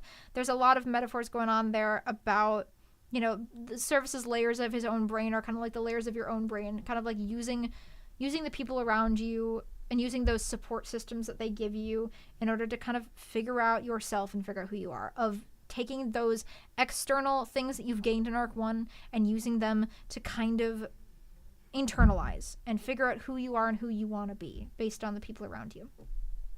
And again, that was something that was kind of happening around the time I was writing this story. Arc 3, in contrast, is very much about looking back on those times, because I'm a little older now. You know, I'm almost 25 years old. Like, I'm not old, but I'm old. I've been around for a quarter of a century. I'm old. I feel old. I feel really old. But Arc 3, in the period between when I wrote Arc 2 and Arc 3, I got much better at metaphors. And that's mostly in large part to Dragon, because Dragon is the master of metaphors. So I learned under the best. And the metaphors kind of start to happen in Das Vidani, but I'm really proud of the metaphor work I did in Arc 3. Because Bake and Okeen, you may be an old lady, but you're our old lady. Thank you. Bake and Okeen represent that final transition into adulthood. There's a lot of themes in Ede Valley around death and change and growing up, and those are all kind of elements of the same thing. Like, all three of those are pretty much different versions of the same concept. I think the way to think about it the best, putting the elder in elder house, shut up, Ventus. I think the best way to think about it is by looking at the tarot. Because the last tarot that has a story named after it, which is also the end of the hero's journey classically, is the death card. But death in tarot doesn't actually mean death. It means change. Because death is a change. It's a transition from one thing to another thing. Hey, to be fair, you learned a lot surely from your time spent on Das Vidani, improves so rapidly. Fair enough. I tried. But the Death card tarot represents change. It represents a change in life, a change in state. Usually when you draw the Death card, it does not mean that someone is going to die. It usually means that something major is going to change, which in a way is kind of a death, because it means that something is going to cease to be one way and it's going to become another way, which is a death. Like growing up.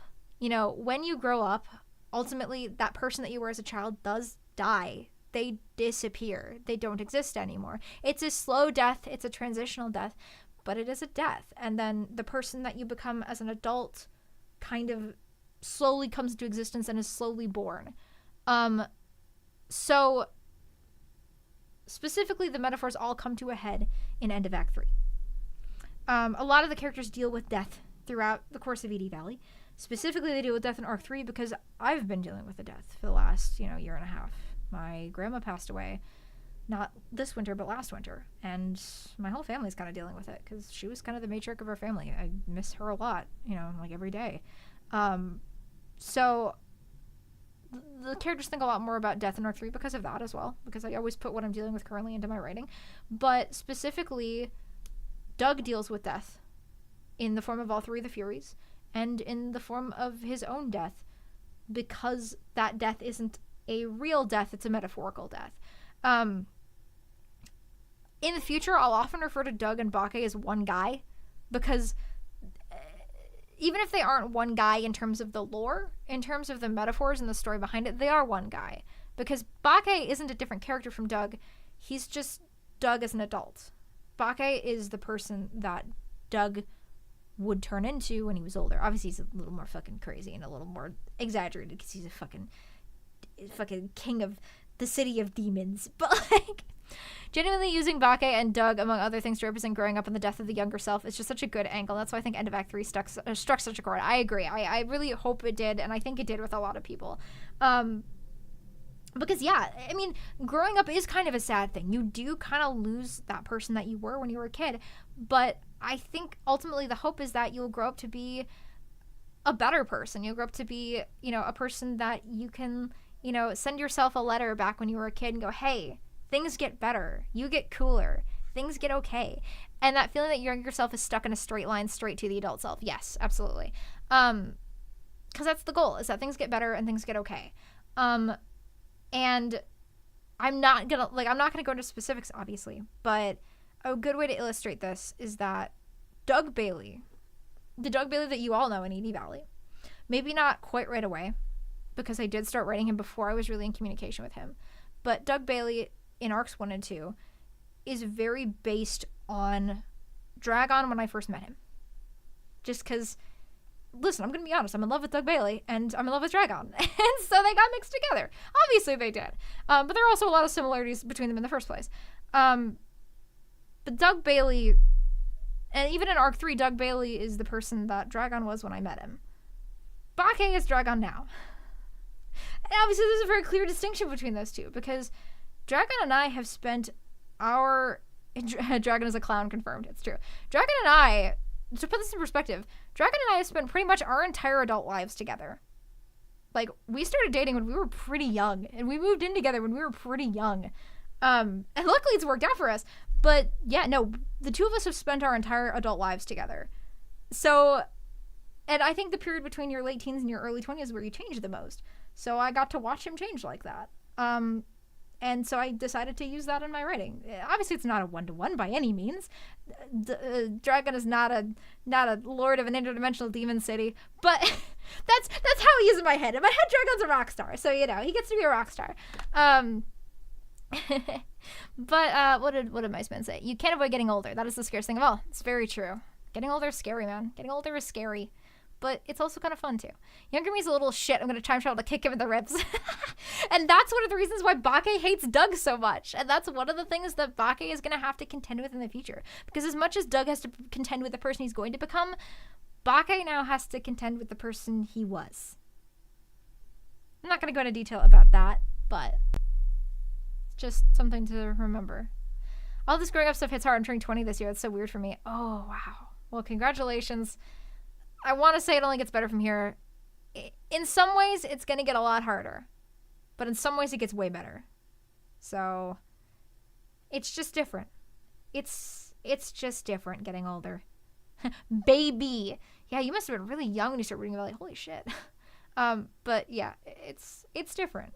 It's not necessarily better. It's not necessarily worse. Some things get more stressful. Some things get less stressful. You worry a lot less about who you're hanging out with and who you're with, which is such a big concern when you're a kid. And then you worry more about stuff like money and things like that. So, good luck. That's all I can say. I think it'll turn out good. Miceman, you're not 35. Shut up, Miceman. You're not 35. I was 14 when I started reading these. Oh my god. You were very articulate for being 14. I thought you were 16 at least. Wow. Wow. Okay. But that's the breakdown of the metaphors. I'm very proud of the three-pronged death change growing up metaphor in the final bit.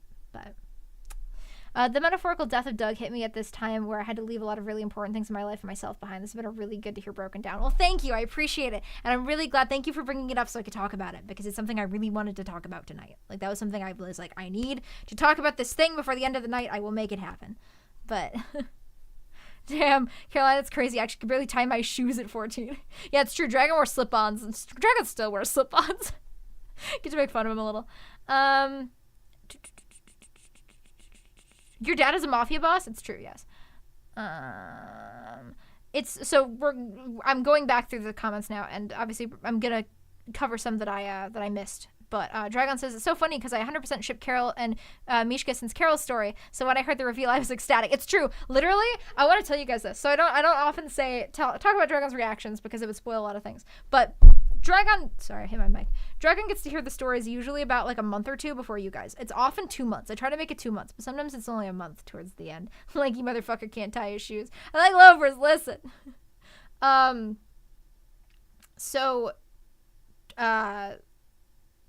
Dragon gets to hear all the stories before you do because he acts as my beta reader, because it just enables me to test the story on an audience before it actually hits the real audience. And generally speaking, he just says, yeah, it was really good. Here's all the things I liked about it. But every once in a while, like in Das Vidania, the end of chapter 18, which is the confrontation between Mishka and Ivan, the end of the chapter initially ended a little bit differently. There was a little less there.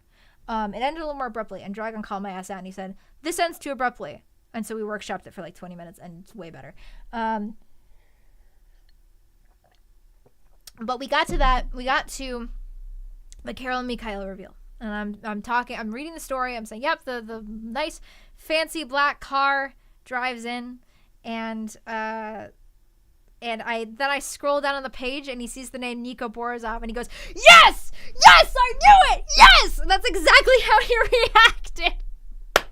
And I was so happy. I was so happy that was the reaction. Because generally speaking, if Dragon reacts a specific way to a plot point, most other people who read my stories are going to react similarly. There's always exceptions, like Noah.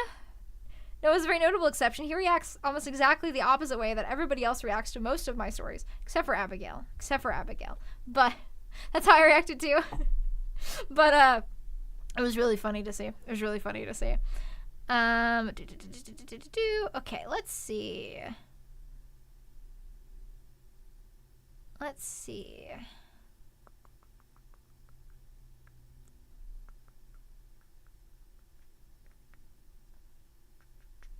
Okay, we're scrolling back through. There's now a bunch of comments. I'm trying to find the ones that are actually questions. Discord is really cool. That's true. A lot of people saying it's Discord's nice. Are you healthy right now? Yeah, I am. No, the chronic illness that I had is something that I'm still dealing with a little bit, but I have since gotten it mostly rectified and I'm able to live a very normal life. Sometimes I have minor inconveniences that I have to just deal with now, and there's just a specific type of little pill that I have to take with everything I eat, which is fine because it doesn't do anything to me. It just does some stuff in my body. But no, I'm much better now. I'm much more able to exist like a normal person. We're getting back to the Razzler. Okay, let's see. Stick your Hodge out for the Razzler. God, I hate all of you. I despise all of you. Yeah, we're making fun of Mice Man because he's got to spell the names right in the quiz. Can you talk a bit about Victor and his ending? It had an insane impact on me when it came out. Yeah. So, oh God. Okay. I'm trying to remember how I thought of the idea. I think I realized that Doug needed a final push to really kill Abigail properly. And I also realized that since Abigail was dead, if Victor was still around, he was going to try to prevent Doug from killing her. And I also realized that there was nothing for Victor to do in Arc 3. And I also realized that wouldn't it be funny if the ultimate tragedy of it all was that ultimately his involvement with Abigail makes him go off the deep end and eventually just become inhuman. And I thought it was ironic that they both end up becoming electronics, just in very different ways. Victor's ending is perhaps the one character I wasn't happy with the ending of. I really wish I had more time with him. I think I did that kind of on purpose, though, to be kind of the tragedy of it, is that we don't get more time with him, is that Victor kind of just gets taken from us without warning. Because I want it to become as much of a shock to the audience as it does to Doug when he opens the door and he sees what's happened to Victor. And I'm not always great at monsters. That's one thing that Mice Man's way better at me than. Mice Man's great at monsters. I usually suck at them. But every once in a while I get a good idea for something. And I had this really vivid image of these two eye stalks just like kind of just moving around the room and like just like kind of approaching Doug as he enters. And I thought, oh geez, wouldn't that be fucking cool if Victor's become this horrifying, grotesque like computer machine and Doug has to like go behind him and just, remember Victor when we did that? Yeah, I remember that. Yeah. Fuck me. Relationship goals. That Victor and Abigail will turn to computers. Is that what you want for us, Dragon? Is that what you want for us? I really want to do some sort of art of Victor in that dark room surrounded by wires. Well, you could pay Dragon to do it. You could pay Dragon to do it. But yeah, no, I wanted the kind of parallel of both of them becoming computers, but just in very different ways. Abigail literally becomes a computer. Victor turns himself into one. I miss him, Lamau. The image has been stuck in my head for years. Oh, thank you. Thank you. I'm glad I ruined your brain forever. Love you all. Same, Madam. 100% that image was haunting. Oh, thank you guys. I really appreciate it. I think a lot of I pay Dragon to do it, or you could pay someone else who could then pay Dragon. That someone could even be me. It's true. If you give me Dragon, how much would it be for a commission for that scene? Let me know. And then I'll tell them to pay me that, and then I'll pay you to do it.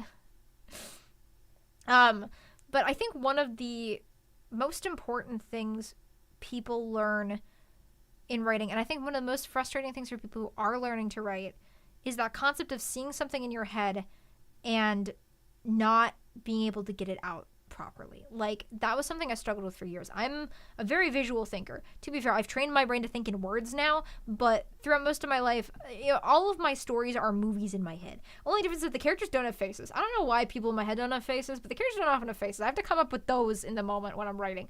But I see my stories as movies in my head. And I had a lot of trouble. I struggled a lot when I was first starting writing, I was a very young child at this point. So I took a very long time to learn writing. It took me years and years and years to learn writing because I would consistently get frustrated that I was not writing out what I saw in my head. And then I'd abandon the story and I'd start a new one. And that happened for years and years and years until I was finally at a point when I was about 15. Again, this is not a cancer book. It's kind of the catalyst for me sitting down and going, okay, I can be a writer. I think that's what I want to do. I think it's what I want to actually do is be a writer. And it's a skill that is really, really rough to learn. So the fact that nowadays there are a couple of scenes, specifically Dragon's Tome, there are a couple of scenes, and he's done art for a couple of scenes, where, I mean, the Bake one, obviously, the one that I'm using as the thumbnail for the stream, like, fuck. He drew that out, and it's exactly how I saw it in my head. But it's really, really good to hear from people that the scenes I've written haunt them and stick in their heads, because it means that I'm communicating what I'm seeing in my head well, which was such a hard skill for me to learn, but I think I've got it down now. So thank you guys so much. Let's see. So, Buttercup side stories when? I'll talk about this a little more later. I'm pretty much done with Buttercup at this moment. I'm not opposed to writing about Buttercup more if the idea crosses my head. I don't think I will. But you never know. I'm not going to close the possibility. Speaking of Arc 1 characters, whatever happened to the Talons? Oh, they're just fucking around, man. They're still causing havoc in Ede Valley. They're having a good time. Maybe I will convince Dragon to do an Odd Jobs episode, and he can adopt the Talons, like he has adopted so many of my abandoned characters. Maybe. One final question. Is the truth a form of the malice? No. The truth and the malice are both anomalies. There are 7 anomalies. You guys have met 5. The truth, the Morrigan, the trickster, the Volk / the Vol, and the malice. Technically you haven't met the malice. But you've met 5. There are 7.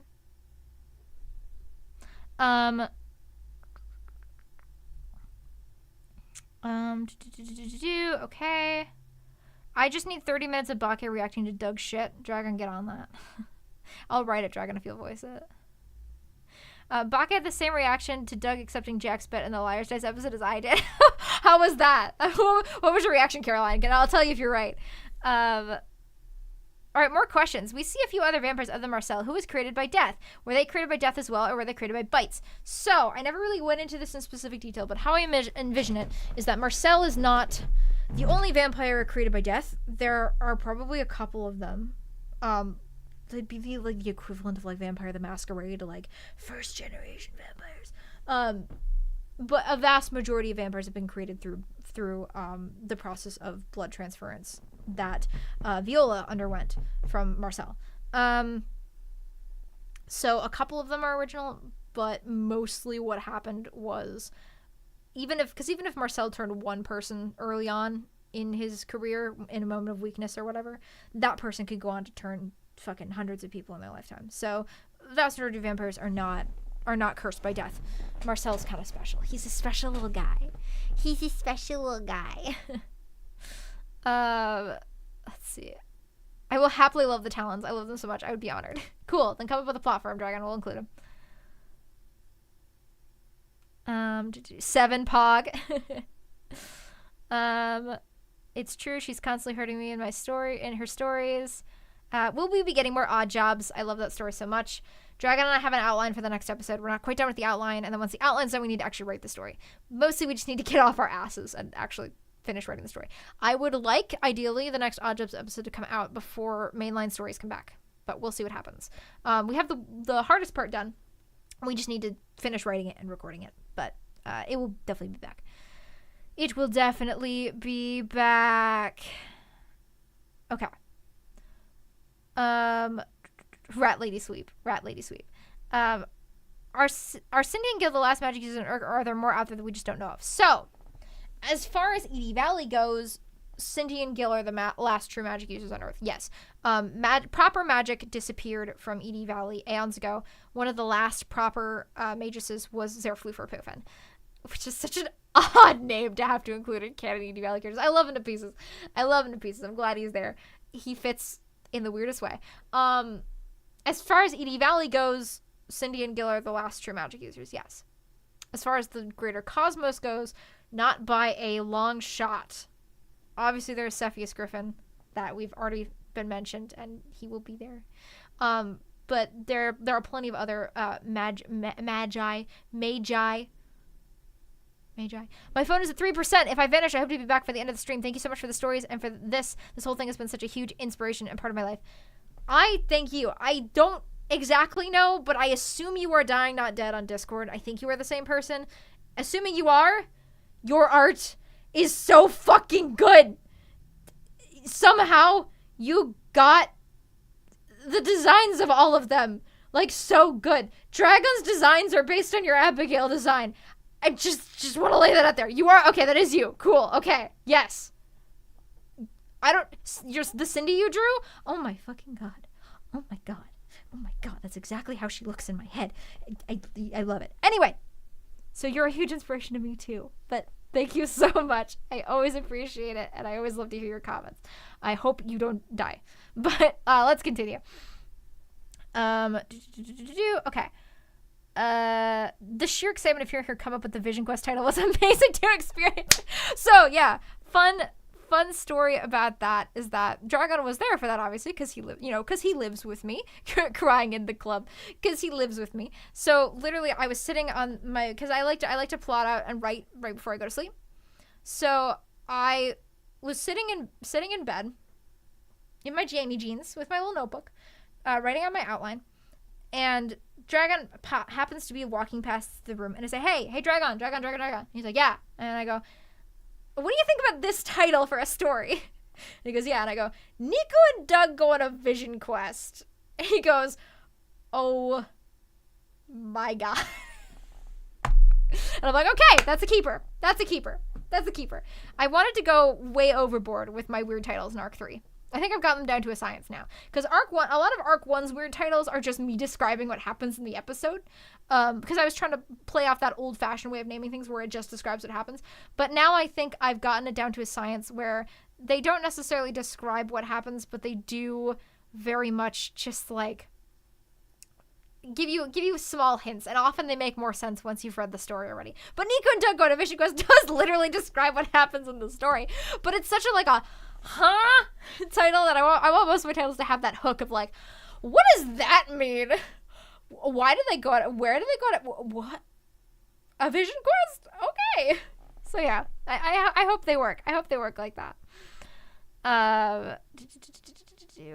Mr. Sir wants to see the Ruby story. Give us more werewolf lady. I don't have any plans for her actually. Again, I'll talk about that a little more later. Like everything else, I'm not ever gonna shut down the idea entirely. But I don't necessarily have any super big plans for her. Again, if I rewrite the arena arc, hopefully I can write a little more for her. But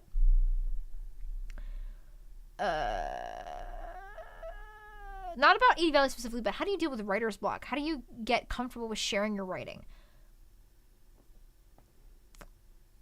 These are both really hard questions for me to answer. Because I have only ever gotten... I am currently sketching out that Victor scene. Oh my god. Madam, do it. Madam, I believe in you. I believe in you. Art. Both of those questions are rough for me to answer because I've only had one major point of writer's block in my life. And my writing has been so intertwined with entertaining that I can never imagine not sharing them. But let's talk about the writer's block first, because I have had one really big moment of writer's block. Oh, again, this happened in the time period after Arc 2, right when I was experiencing chronic health problems, and I was also trying to get traditionally published. Now, on the one hand, me saying, I gave up and decided to post back here as the little, like, bitch baby way of saying, like, oh, I didn't have the cojones to get published. I didn't have the sheer gumption to get rejected 50 million times. But mostly what I just realized is that the stories I want to write and the stories that are publishable are very different things, because I entered a major period where I was trying desperately to write something that I felt a publishing company would actually take, based on what I was reading from magazines, based on what I was reading from what was getting published. And it caused me to enter this period of just struggle so much that I, like, couldn't even, like, write. Like, I couldn't write. I tried, and I just could not write. Nothing would come out, and it scared me more than anything, because it's never happened to me before. I'm always writing. I'm constantly writing. You can ask Dragon. I am constantly writing all the time. So it was pretty scary for me, but Dragon ended up sitting me down when I was, for the umpteenth time, staring at a blank notebook and just staring at it. And we had a conversation, and I decided that I liked it a lot better just posting my stories for y'all to read and getting that direct audience feedback and getting that direct audience interaction. And oh God, it was awful. I've never seen her so antsy. And I just realized that I don't need a huge audience. I just like posting my stories and being able to see people react to them in real time and being able to interact with them back and being able to cackle in the Discord server. You know, I kept thinking about how fun it was once the episode came out where Jilly died and everyone literally lost their minds in the Discord server and everyone was screaming at me, and I just remember sitting there just cackling about it. And I happened to be at my parents' house at the time because I was back for Christmas break. And I just remember sitting, looking at my computer, cackling, and my mom was in the kitchen in the other room going, what are you doing in there? And I'm like, oh, I just killed a character and everyone hates me. And she's like, okay, cool. But I kept thinking about that. And writer's block can be caused by a lot of different things. In my case, again, it was me pressuring myself to write something that was publishable versus just the things that I wanted to write. But it can be caused by a lot of things. It can be caused by feeling like you have a lack of skill. It can be caused by other things in your life being a problem. You know, again, I was also dealing with some chronic health issues for a lot of this, so it was hard for me to find the just brain room to write. But what I can say to a lot of those reasons is that it's just something you gotta push your fucking way through. You just have to just keep going and keep trucking and just break out of it, and eventually you'll be happy with your work again, and eventually it will get better. Me personally, it really helps me to share my work with people. Now, bear in mind, I'm a little bit weird. A lot of writers have a lot of trouble sharing their own work. I have no trouble whatsoever. Then again, I have trouble describing my work to complete strangers and asking them to read it, because that feels weird to me. I do it for you guys, but it took me so long to figure out how to do that properly. And I still don't do it great. I still don't advertise myself enough now, but I try much harder than I did. But I've been an entertainer and a performer since I was a very young child. I started doing live theater at age 5, and I never stopped. Some of you probably have heard of the Missoula Children's Theater Company that goes around the country and does just these week-long little productions with kids, and they have a bunch of pre-fit costumes that all stink, and you know, yada yada. It's a pre-written script that they just bring the kids through, and they teach the kids all the choreography, and then blah blah blah. I participated in those a lot, and then starting about age 8, I participated in real, like, multiple month-long productions with the local theater guild. And performing has just been such a part of my life from the very beginning that reading my stories out loud to people and sharing them with people just is a natural fit. I'm someone who absolutely seeks validation. I seek external validation from other people. And I don't think that's necessarily a bad thing. I'm jealous of Dragon sometimes, who can just create something just for himself and he can just share it to nobody and just keep it a secret for all time. I don't know how he does it. I don't feel like the project is done. I don't feel like something is finished until I've shown it to someone. But it is still really, really rough to try to share it with people, especially people you don't really know super well. Again, what I usually do is I first share it with someone I really trust. For my first 2 novel projects, that was my parents, because I was living with them. So I'd finish a chapter, and every week, Thursday night, we'd sit down and I'd read them the newest chapter. Nowadays with Dragon, whenever I finish a chapter, I poke him and I say, hey, and he goes, I don't even like you, I don't want to read your stupid story, and then we sit down and read it, and then we talk about it for an hour. But I think it helps to share it with someone close to you first. What the fuck are they doing up there? I think it works best to share it with someone that's close to you first, and someone you trust to be honest with you, because while it is very important that someone supports you and, gives you positive feedback, you also want them to be honest if something isn't working. So again, that's why I really trust Dragon with these things, because Dragon will analyze my stories and praise me back and forth, but if he doesn't like something or he thinks something can be fixed, he will tell me about it. And he will be adamant about it.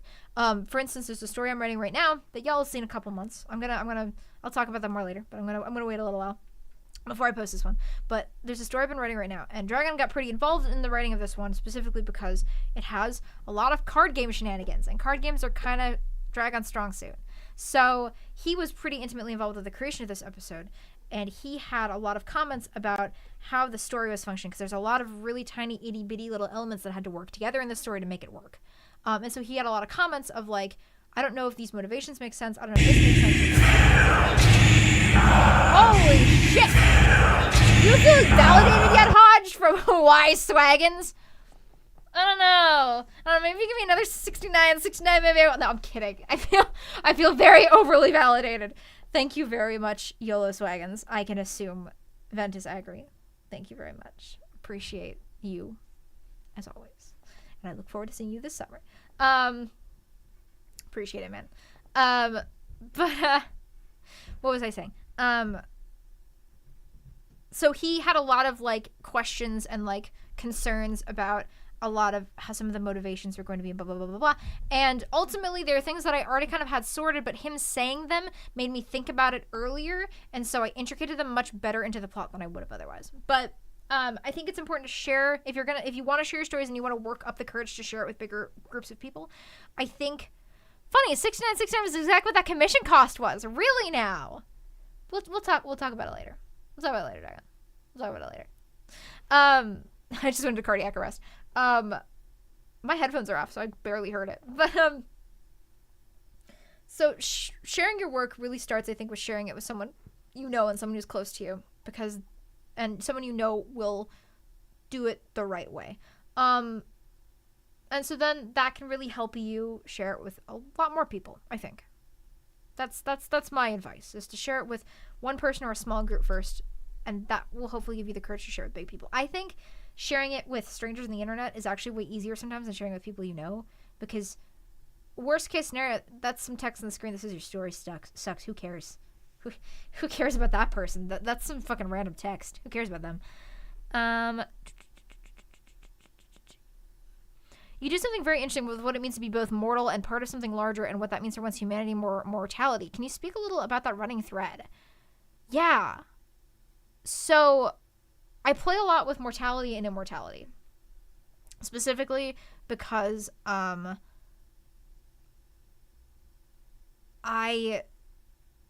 really like that dichotomy. Because being mortal, by definition, means being small and being insignificant and being based. Use it. Yeah, who cares about that, loser? Don't you dare mess with Texas. I don't know what you're talking about, Ventus. But what was I saying? Being mortal by definition means being small and insignificant and being a part of something greater, because we as individuals are, for the most part, just small and fragile, and we live for a tiny little bit of time in the grand scope of things, and then we die. So I play around with that idea of being mortal and being insignificant and being immortal and by definition thusly kind of being more significant, but also the fact that being mortal sometimes gives you a much better perspective on life and gives you a much better perspective on things and enables you to still kind of fight back against that inevitable grind of the machine. I think a lot of what we need to do in our lives as people is to find our place in life. For some of us, that means scraping and clawing after fame and fortune like I seem content to do, but for a lot of other people, that means many other things. And I think that that's a really important aspect of living, is finding out what makes you happy and finding out what your place in life is. Right now, all things considered, I'm pretty happy. I could be happier. I could have 100,000 subscribers on YouTube and my stories could be famous, but I have an audience. I have people that care about my work, and that makes me happy. But I think I play with that dichotomy of immortality and being disconnected from the whole and the greater, and being mortal and being connected to that, but also trying to find your own self within that. I don't know if that really answers your question, but I tried. Sometimes I don't. Sometimes a lot of the things I do subconsciously, and I don't even quite understand them myself. I think one of the things that's really made my metaphors better is that I've gotten a lot better at not doing that shit subconsciously and doing it consciously. But there's still a lot of things I don't really mean to do that I just do anyway. Okay. Let's see. Moving on. Speaking of the Talons, them crashing to the ceiling arc one was great. Highly memorable for me. Thank you. This is more a Das Vidania question, but seeing as that we saw a bunch of anomalies in Act 3, what has the Vol been up to? You will see that within 6 months, I think. I hope, or at least 6 months of the stories starting back up again. I get more on that later, very soon. I can't say much right now. She's sulking. That's all I can say. But don't worry. There's plans. There are plans. We're back to Frankenstein. Frankenstein is a good book. I Will Die on This Hill. Oh, it's a good book. I just don't like it. It's a very good book. I just don't like it. Hedge for Gore. Oh god, we've clipped back forward again. Okay, that's the Victor scene. Gotta go back up. Okay, there we go. Hedgehog for Gore. Yes, Abigail Kill. Okay, there aren't a whole ton of questions now. Wait, the stories aren't real. Huge Selfish fan, but the normal album killed and rebuilt me. I should make a Cotard Solution lyric comic about Arc 3. That Ozian, you don't actually know. Like Dragon says, you have no idea how on point that comic would be. Please do that. If you're still here, please do that. Please do that. Please do that. Okay. Let's see. Sorry for the downtime. I just gotta kind of. We're talking about growing up. Yep. Service is my baby. Service is adorable. We love Service. He's so sweet. We adore him. Genuinely using Boggy. I already read that. It's such a good. Yep. Okay. Cool.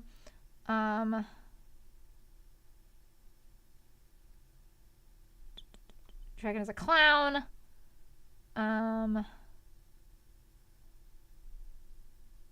Sure. He definitely isn't the king of an interdimensional demon city. She's just mad I don't have goat horns. Listen. There, you can always do a Doug. You can always get fake ones. Let's see. Most of these are just, I lost my shit at the Mishka reveal.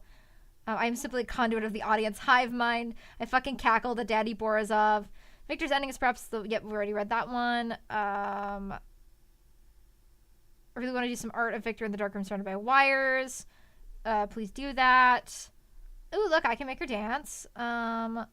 Victor really didn't think about it well. I'll forever stuck to chair in a syrup factory. Can you talk about, oh god, I'm going to spell this wrong, Orem the Library Dragon? Yeah, so Orem was kind of just a bit character that I came up with out of nowhere because I needed a way for Cindy to figure out about Atlantis, and I needed someone to be in charge of Service because I knew that Service was going to be a character. So I needed someone to be in charge of him. Orem was created kind of because of my love of, like, knowledgeable characters. Like, in every TV show I've ever watched, the character that, like, is the exposition dump is always my favorite character. I love them to pieces. I want to play one so badly. Like, I just want to be the weird nerdy science girl in the TV show where, like, all the people are, like, doing badass things, like solving crimes and stuff, and then I just want to be the nerdy girl in the lab that goes, well, you see with the DNA of this and the blah, blah. I love them. So I wanted to create one. So I made Orem. She's much more, like, less, like, jumpy than a lot of those characters are. She's much more, you know. Orem from the North Branch. Oops, sorry, I meant the East Branch. Shut up! Shut up! Shut up! Shut up! I called it the North Branch once! Shut up! Hush! Hush. But yeah, no, I created her because I loved those characters. Ultimately, she wasn't really meant to be much more than that, which is why she kind of falls into the background as time goes on. But I think I gave her enough time in Arc 2 to do some things that I think it's fine. Orem was always just kind of meant to be a supporting character. But yeah, let's see. What else have we got? Nothing more nightmarish than having the perfect scene in your head being unable to transcribe it. Oh god, yes. Oh god. You do a spectacular job of getting the cinematography of it all across. Thank you. I try. Thank you. I try. Assuming each arc would be a book and a trilogy, what would the cover look like for each book? Oh dear God. I've never actually thought about that. I should, considering that I'm planning to eventually make them into physical books. I should really think about that. I think there's two directions to go with it.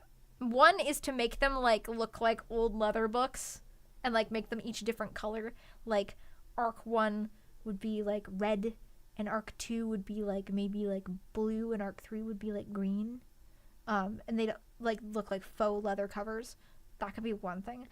If I wanted an illustration, probably what I would do is each cover would be the setting. So Arc 1 would be the city of Ede Valley with Adelaide's in the background. Arc 2 would be the arena, and Arc 3 would be Discord.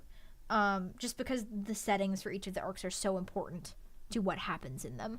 I think the settings are just as much a character of as the characters are. I mean, genuinely, the thumbnail of Arc 3 wouldn't make a bad cover for Arc 3. Yeah, I'd want someone to do an artistic rendition of it, but that idea of that general appearance of it would be pretty much perfect. Let's see. I once had a person tell me that one of my stories gave them actual nightmares. The most gratifying thing I've ever been told. Oh, absolutely. When someone says your story gave them nightmares, oh, there's nothing like it. I assume it was Noah. As someone with aphantasia, the fact that I can so vividly imagine the scene, obviously not literally, but you know what I mean, genuinely is a testament to your writing. Thank you. Why do you want me to have trauma? Fuck you. Let's see. Okay. The Queen of England was certainly cursed by death. A shame what happened to her. He's just the little guy. Why does Marcel have such bad control when he drinks? Is it just because he's out of practice or because he's made by death? It is primarily, I mentioned this briefly, but it's primarily because he's so used to drinking rat blood, and rat blood is like white toast. Like, you can live off of it, but like not really well. Like, it's the white Wonder Bread of blood. And all animal blood is basically like that, unless you like do like an apex predator, I guess. But all animal blood is pretty much like that. The only thing that's really like properly sustains a vampire is human blood. So basically, because Marcel consists entirely off of white bread, like imagine consisting entirely off of white bread and then getting like a full course meal of your favorite food suddenly after like hundreds of years of consisting entirely off of white bread. You'd go a little nuts too. Like, imagine if I like spent months eating white bread and then I just got a full like appetizer, main course, like fucking Thai meal in front of me. Oh my god, I'd lose my mind.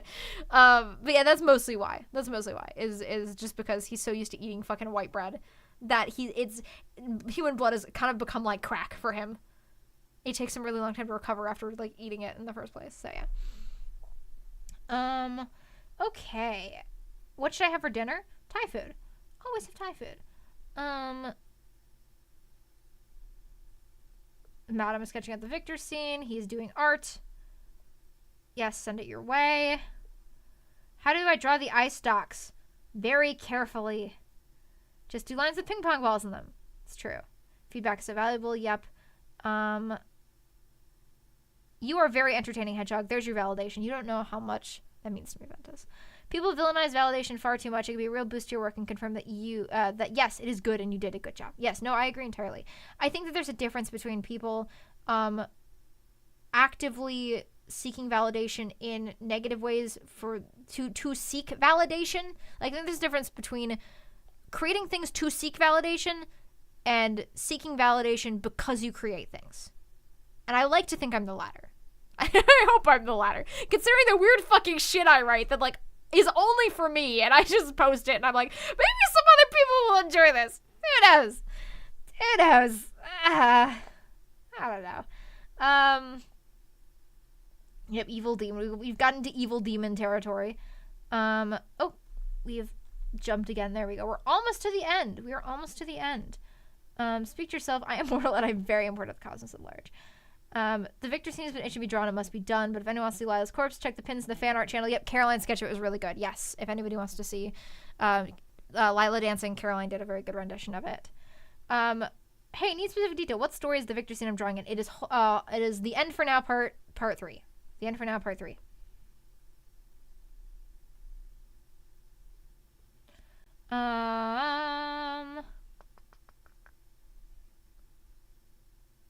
Let's see. All right, here's a question. Why did you decide to transition away from the relatively smaller stakes of Ede Valley to a more cosmic scale conflicts? Because I'm really bad at writing small scale stories. Because everything in my head always becomes a much bigger deal than it starts out as, is the short answer. Oh, am I holding potato? No, it used to be a Shiba. Its face is gone now. It's just a little squishy. I like doing things with my hands when I'm talking to people. So I just have my little squishy. I try to keep it out of the frame so it's not being a bother, but it's my little squishy. So a short answer is that it's my stupid brain. It's why Ede Valley became a thing in the first place, because I started making connections and the connections just got bigger. But the point always was to slowly get bigger and bigger and bigger and bigger. I've had the idea for the other in my head since I was like 17 years old. The concept of the other and of demons and Cowl, specifically Cowl, both pre-exist Ede Valley by at least a good solid year to a year and a half of my writing career. So the goal always was to transition to those larger scale conflicts because I fucking love mythology. And I wanted to make my own mythology. So, making my own mythology. Sheep potato. Oh, right, Cowl. Talk about Cowl. Oh, sorry, I missed one. Who wins in a drinking contest between Bake, Valky, and Okeen? Definitely not Okeen. I would like to say Bake simply because he's such a habitual drug user that he has such a high tolerance for it. But Valky might give him a run for his money, just on sheer stubbornness. I'm writing that down. I might make that an episode now. Hey, Xavier, do you mind if I steal that idea for an episode? I might do that at some point. That's a really funny idea. Ventus, me. Oh, right, Cowl. Talk about Cowl. I adore Cowl, the bastard. What do I say about Cowl? Cowl started off life... yes, please. Okay, cool, I will. Cowl started off life back when I was about 17 as a plot device. An idea for a Cowl-like character has existed in my head for many, many, many years. But Cowl himself came together when I was about 17 as... I unfortunately did not finish the entirety of Ede Valley before this Q&A. That is totally fine, my man. Feel free to finish at your leisure, and this recording will always be here when you're done. And there will always be more stories, so there will be more Q&As. Never fear, friend. I appreciate you attempting. I really do. It's long.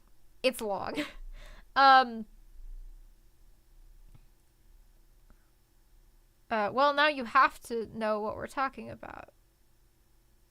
What? Are you talking about Techno? I'm confused. Anyway, sorry. What I was saying. an idea for a cowl-like character been in my head for years, and then I kind of combined two subtypes of characters that I liked together, because I like the idea of a nerdy dork, like a Wheatley from Portal. Obviously, Cowl talks like that because of Wheatley. His voice got really changed over the years because, Wheatley's very much like this. He kind of talks like this all the time, and he has this weird thing going on. And, Cowl got a little slower, a little more, goofy, little Wheatley. But they share a lot of similarities in their voice, because Cowl has a lot of inspiration from Wheatley from Portal. And also, I liked the idea of a very demonic character that ultimately means, well, also, hello, pencil tip. Welcome. I will answer your question in just 1 second.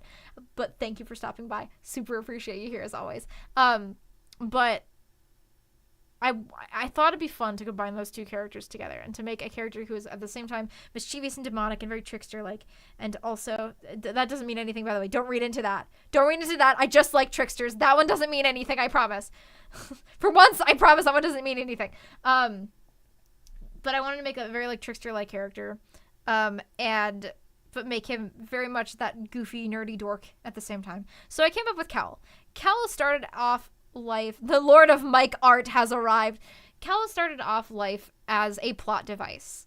I wanted a character that knew he was in a story so that I could have him do things in the story that needed to happen. When I needed a character that could push something to happen or make something to happen, Cowl could be there to do that.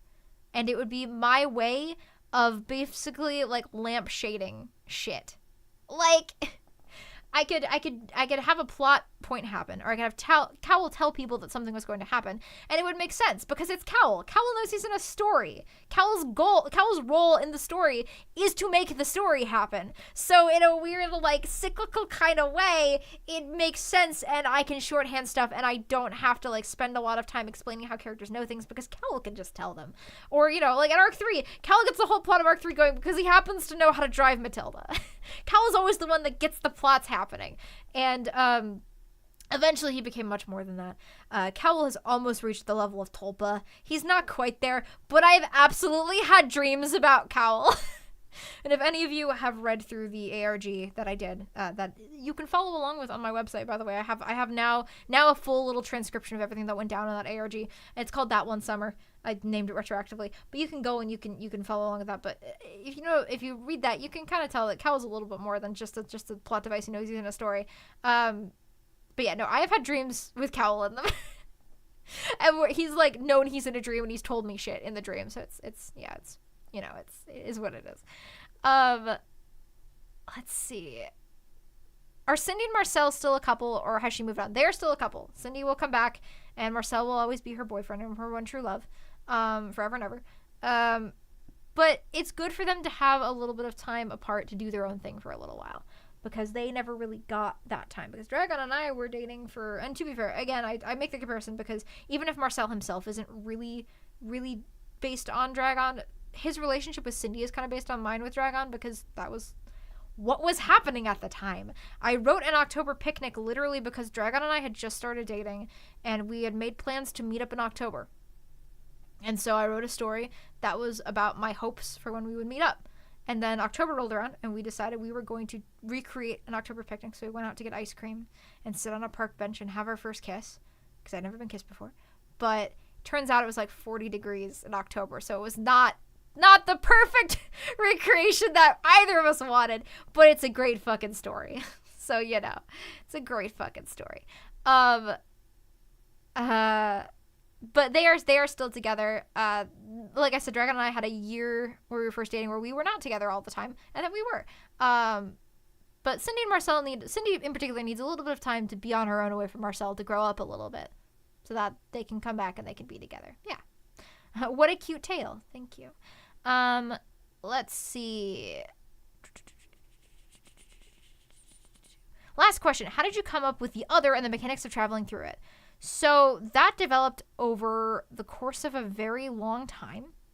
I honestly, it was not 40 degrees. There was snow on the ground and we were freezing. It was 40 degrees. The snow wasn't sticking. It was 40 degrees. But it was very windy too, so it felt like less. But, fuck. Was it? Oh, so I honestly, The Other's weird. I came up with the idea of The Other when I was reading H.P. Lovecraft, and I kind of realized that wouldn't it be fun, because H.P. Lovecraft stories are all kind of connected to each other a little bit. Like, none of them have anything to do with each other, but they all kind of share a shared universe for the most part. And I thought, wouldn't it be fun to be able to do something like that? But I realized that my stories are much more varied than H.P. Lovecraft's are. His stories all take place in, like, a contemporary time period when he was writing and feature similar things, but my stories are wildly different. So I thought, wouldn't it be funny if I have something that allows me to write any kind of story I want ever, and they can all technically take place in the same universe. So that is how I came up with the idea of this other place that was in between the stories. The realities that are in this that are in the cosmos are the stories, basically, and the other is the shit that's in between them. And I thought, well, if the characters are parts of the stories, then clearly they can't be in this space between the stories, because that wouldn't work. That's not how it works. The characters can't leave their stories. But obviously Cowell had to go between stories, because Cowell was my little plot device. He shows up in every story I ever write. From his first appearance, I decided Cowell was going to be in everything I write ever, at least to some extent. But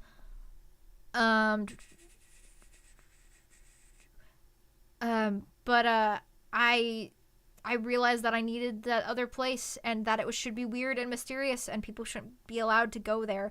But since Cowell had to go there, I figured, well, what if demons can move between stories? What if demons can move between these realities at will? And then I realized, well, that's one thing. But what if there was a type of creature that was not a part of any story ever, but was created by the other itself? And what if they're just weird and bizarre and Lovecraftian? And that is how the Anomalies came to be. They changed a lot. Who they were and what they were changed a lot over the course of time, but I'm pretty satisfied with where they are now. And y'all are going to be seeing a lot more of them and understanding a lot more of them as time goes on. So. That was not a dream. Had you actually met Cowell? Honestly, sometimes I feel like I have. Or as Mice Man refers to Cowell, Hedgehog's OC. Characters can't leave their stories. They can when Madam writes his self-insert Madam X Abigail fanfiction. Well, you see, Abigail's a computer. She's no longer a mortal, so she can travel the other all she wants. So, you know. What is your favorite anomaly? Considering what they are, it's kind of hard to pick a favorite. It's hard to explain. They're all very important in different ways. I obviously have a soft spot for the Trickster, but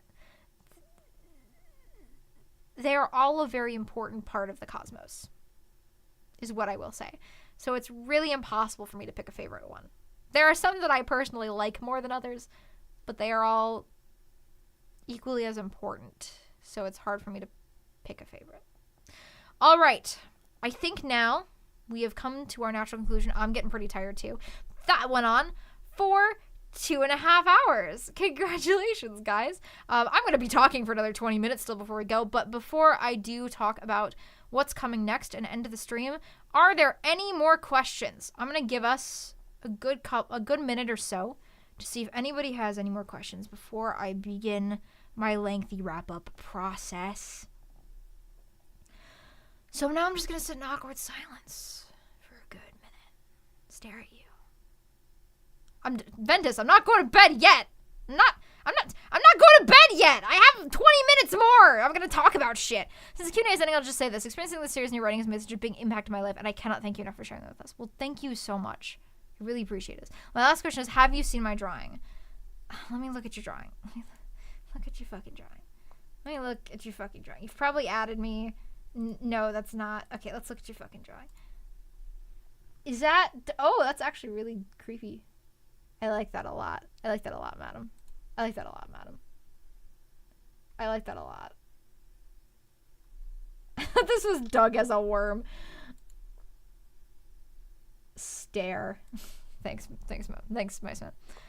Yeah, here's a question. Why did no merch of Abigail show up? There literally is, Mice Man. There is merch of Abigail on the merch store right now. You can go. I think there is, right? Dragon isn't, or was that limited? Was it limited edition? Or is it still there? I think it's still there. I think it's still there. I don't know. Thank you for writing these stories for us, Hedgehog. They've quite impacted me, and it's, well, you kind of know how it's affected me, but thank you. It's helped me time to read these. The inspiration of this series has given me to write a horror-themed TTRPG story based around the other and the anomalies I want to do for so long. Oh, dude! Do it! I'd love to see it. Send it to me. Do it! Do it! That'd be great. It's kind of one of my goals. One of my goals is to make a tabletop RPG based around the cosmos at some point, and that'd be super fun. So I'd love to see something like that. No, there isn't eye for gore. I gotta do it. Oh well, put it up, Dragon. Listen. It's on my phone case. It's the Abigail art. It's the Abigail art. It's the Abigail art. Okay. Mice Makes Crush is so wrong, it forced her to squeeze the stressed potato in rage. So true. So now that the Q&A is kind of wrapped up, I'm gonna spend like 20 minutes talking about where the stories are going from here. I currently don't have any questions in my brain, even though I'm doing front. That's totally fine, dude. We've been talking for 2.5 hours. I think this is the most successful Q&A that I've ever done. I have some Abigail art from the ARG saved in my phone. Of course you do, madam. Of course you do. Do you still think about it when you touch yourself at that? Say no more. I'll be working on that for the foreseeable future. Excellent. Please send it to me. I'd love to see it. Okay. So, the wrap-up. A sneak preview of where everything is going from here. As I've been implying continuously through this live stream. Gross! As I've been implying continuously through this live stream, the end of Ede Valley is not necessary. Oh, sorry. One more question. Where the idea of Miss Miller goes that? I answered that earlier in the stream, actually, Pencil Tip. That was the first question I answered. So if you go back to about 30 minutes, you will see the answer to that one. Okay. So the end of Ede Valley doesn't necessarily mean the end of Ede Valley. I did end Ede Valley instead of just continuing it for a couple of specific points.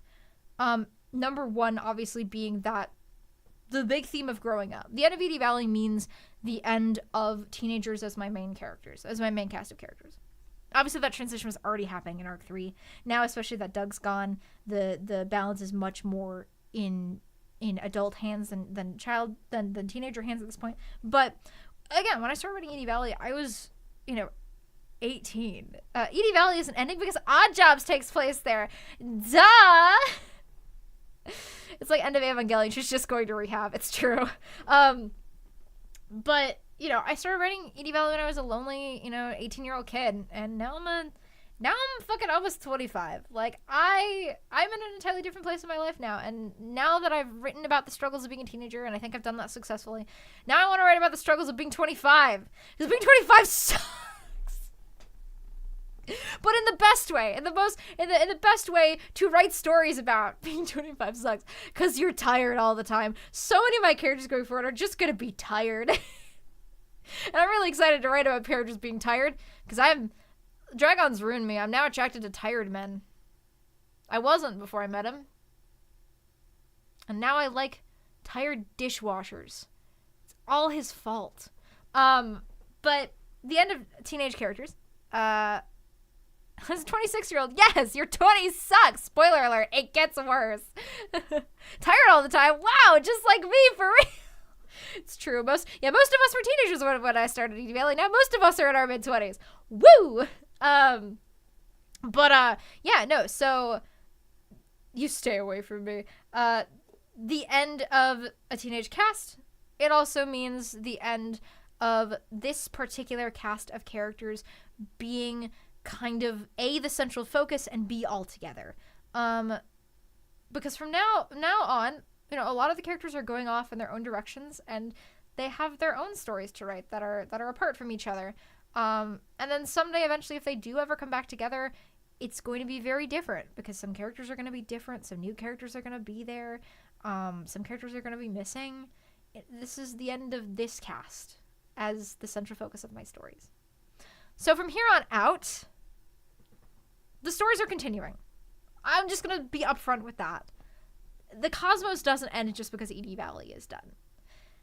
obviously I spent just as much of Arc 3 setting up plot points as I did resolving them. Arc 3 also was supposed to act as a transition between Ede Valley and what comes next, which is one of the reasons why Discord was its setting. Is because now that Ede Valley's done and Das Vidania's done, you all kind of understand the truth of the other now. And you all kind of understand what it is and what it entails and what it consists of, and that there's more beyond the small Ede Valley the small reality of Ede Valley. Ede Valley is just a bubble, of course. There's a whole other.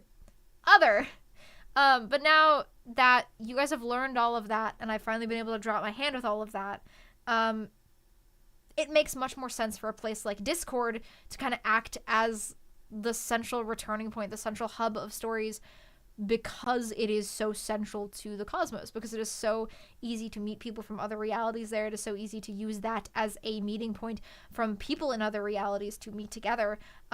Discord is the melting pot of the cosmos. It's the crossroads of the cosmos. Ha ha ha, demons, get it?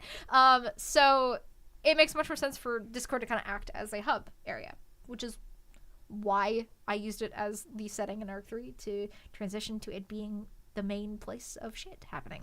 Now that being said, future stories are not going to be like Ede Valley, in which they only take place in Discord.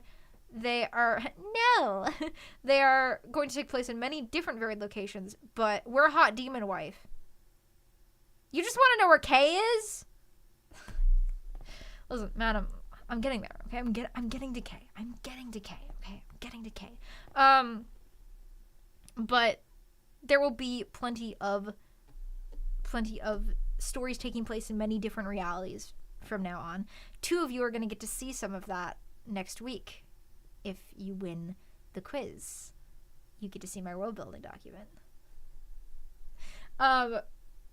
But I think the best way to kind of illustrate where the stories are going from here is to kind of talk about what's going to happen with the various characters from Ede Valley from here on out. Because some of them are going to get kind of retired. Some of their stories are pretty much at their conclusion, and I don't really like to keep characters hanging around when they have nothing to do. I really don't like to. I'd much rather them fade into the background or disappear than just kind of stand there doing nothing. Plato's Dribble and Madame Arbage, because they're the Discord mods. It's true. So let's take it from the top, and I'm gonna talk about Discord mids. Yeah. So characters that are getting kind of retired. Let's talk about main cast characters first. Most importantly, I think, and most disappointingly to a lot of you, Gil and Morna are very done. They had pretty much half of the whole first arc either about them or specifically in their perspectives. Let the kids rest. They're just gonna be traveling around the cosmos, trying to find some Atlanteans. Maybe some other people from Atlantis survived. You never know. But they're done. Their story is done. And bear in mind, like I said earlier, with all of these characters that are retired, they're way liable to make cameos. They're way liable to come back in some way if I come up with a good idea for them. Tommy was originally going to be on this list of retired characters, and then I came up with 2 story ideas for him. So he got saved. Barely. So they're pretty much done. Orem and Service are also pretty much done. I have an idea for a story with Service and Tommy that I would like to tell. But beyond that, story Service is done. Orem is pretty much done entirely. Again, she was kind of just a side character. She's no longer stuck in Ede Valley, obviously, but she's just chilling. Let her chill. Yeah, I figured let them be happy together. Other main character that is not really going to be doing much from here on out is Marcel. He got a lot of screen time in the first arc and specifically the second arc. I took him through an anti-vampire trope arc. I took him through a played straight vampire trope arc. I've done all I can with him. If I ever damn Tommy Boy escaped the retirement hit. Gilmore are probably just lore dumping on Marcel so he can teach them about Atlantis more accurate. So he can teach about Atlantis more accurately. It's so true. So true. Sorry. Yeah, listen. More Marcel. Only Marcel. Listen, Mice Man. If I come up with a good idea for a personal history part 4, if I think of a fun time period to put him in and a good plotline to go along with it, then I will do a personal history part 4. But beyond that, there's not much more I can do with Marcel. So he'll be back as cameos. Obviously, Cindy's gonna come back and be with Cindy and blah blah blah and do that. But for now, he's let the old man rest. Let him rest. Like I said before, if Gil and Morna ever show their face in Ede Valley again, Marcel will drag them to his class as guest speakers. Shun the Marcellus hater. Rose, we can never be friends. I'm sorry. Mice Man's upset. Marcel confronts the greatest show he's ever seen, Fortnite. You know what? Now I'm gonna write a story about Marcel playing Fortnite just because I think that would be funny as shit. Okay, but Marcel's pretty much done as well. Tommy, like I said, I have 2 ideas for stories about Tommy. Alright, actually do need food. Go eat food. Go eat food, Ventus. Class of 2 real Atlanteans with us. So Tommy I have 2 story ideas for. Because I realized that I need to do an adventure with Tommy in service. Because I've been teasing it for so long. And also, I want for Tommy to become the Doctor Who homage he was always supposed to be. So I think I need to do that. I need to rewatch some Doctor Who in order to do it properly. But I definitely need to do that because the whole point of Matilda was always to kind of be a weird cross between the TARDIS and the Magic Tree House. So Tommy's service, brother bonding time, baby, buddy cop movie starring Service and Tommy. And I've got one more other story idea for Tommy that I won't get into too much. But he's got a couple stories. He'll be in the background. He'll be there. He's hanging around. He's got some minor stuff to do. He's probably not going to be like a main component going forward, though. Nico will obviously be a main component going forward, but it's going to be a while. Obviously, O'Keen's going to show up. Nico's going to show up. Nico's not going to be the primary focus for a while. He will definitely be back, though. He's not getting retired. He will be back. Just wanted to mention him because there will not be a lot of him in the near future. Other characters, obviously the entire Arc 2 cast of characters, Raz and Viola and Ruby are going to be retired. I fucking love the Magic Tree House. I fucking adored the Magic Tree House as a kid. It's my favorite book series as a kid. Technically, there is one story idea for Raz. Technically, there is one story idea for Raz, but they're all pretty much done. Apparently, they made a Magic Tree House anime. I hadn't heard of that. Really? Huh. I have to check that out. The Talons are obviously done. They barely got into Arc 1 as it is. So they're done. They're justice for Ruby. I'm sorry, Mice Man. I'm sorry, Madam. I'm sorry. The Talons are pretty much done. Buttercup's done. Buttercup's way done. Way done. They're all fine. They're all good. They don't have anything else more to do. They're done. The Apocalypse Club is dubiously canon in the first place. The Talons are great. I know. I'm sorry. I feel like I'm disappointing everyone because everyone really likes the Talons, but I just don't have anything for them to do. Libideus and Tsukimaki are arguably only pseudo-canon anyway because a lot of things about the cosmos changed since How We Burn. IDK, you greenlit Talons and Odd Jobs. There's no going back now. No, it's true. Listen. They can be in Odd Jobs. They'll be in Odd Jobs, and it'll be fun and it'll be fine. Clarence works at a motorcycle repair shop. What was I saying? Libideus and Tsukimaki are dubiously canon at best. But Dragon and I figured out a way to make them work in canon, so they might show up. They're probably not gonna. They're just fucking hanging out somewhere. They're hanging out somewhere. Odd Jobs or canon goes to die. It's so true. Oh fuck! What was the line that someone dropped on me? Who was it that dropped on me the line about Libideus and Tsukimaki? Who was it? Which one of you fuckers was it? I can't remember. No, Odd Jobs or canon goes to be reborn. I can't remember which of you fuckers said something about fucking Libideus and Tsukimaki the other day. I can't remember. There's so many of you who've been messaging me about Ede Valley recently. that I cannot remember who it was. But yeah, they're done. Who else? Am I missing anybody? That's not continuing on? Malachi. Malachi's done. He'll get mentioned here or there because he's an important part of Discord's history now, but he's probably not coming back. I think that's it. I think that's all the characters that are retired. So, now the character's getting retired. Going forward, the stories are going to be a lot less directly connected for the time being than Ede Valley was. Because Ede Valley started off very disconnected, but it very quickly became very, very connected together. And at most, I had like 3 plot lines in an Ede Valley arc going on at once. In arc 1, I had the Ede Valley stuff, the Atlanta stuff, and the Adelaide stuff going on at once. That was the most I ever really juggled of main plots. When is Ramus coming back? Oh, Ramus is dead. Ramus has been dead for a long time.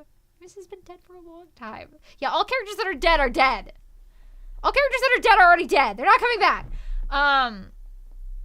So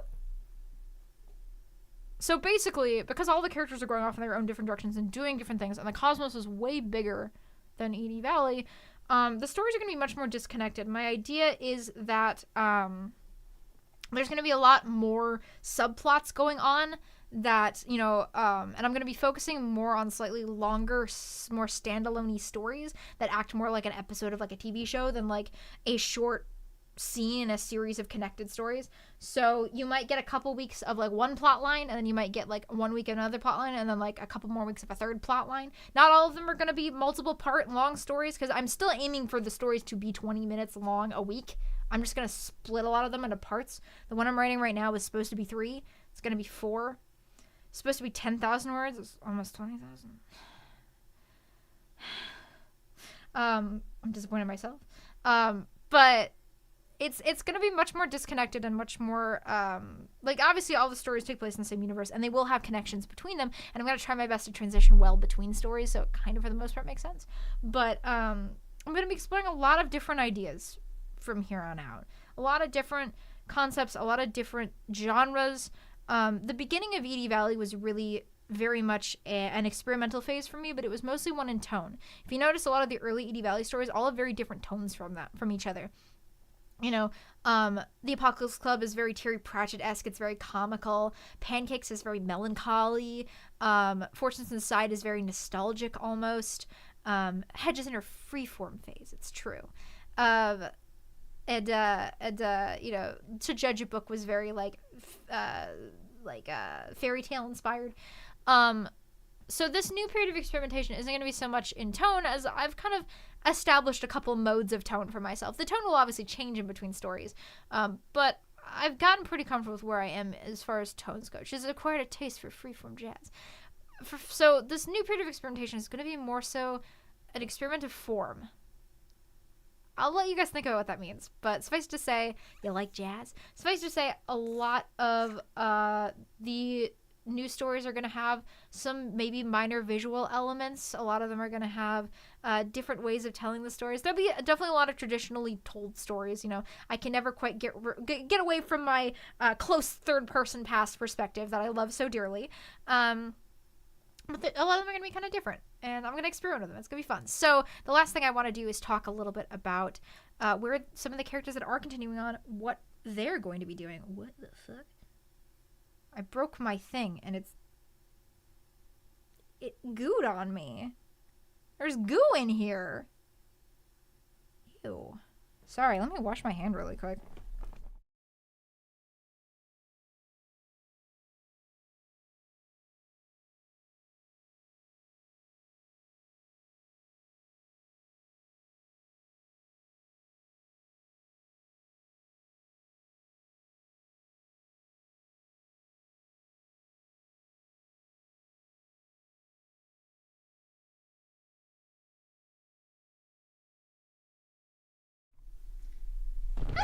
Okay.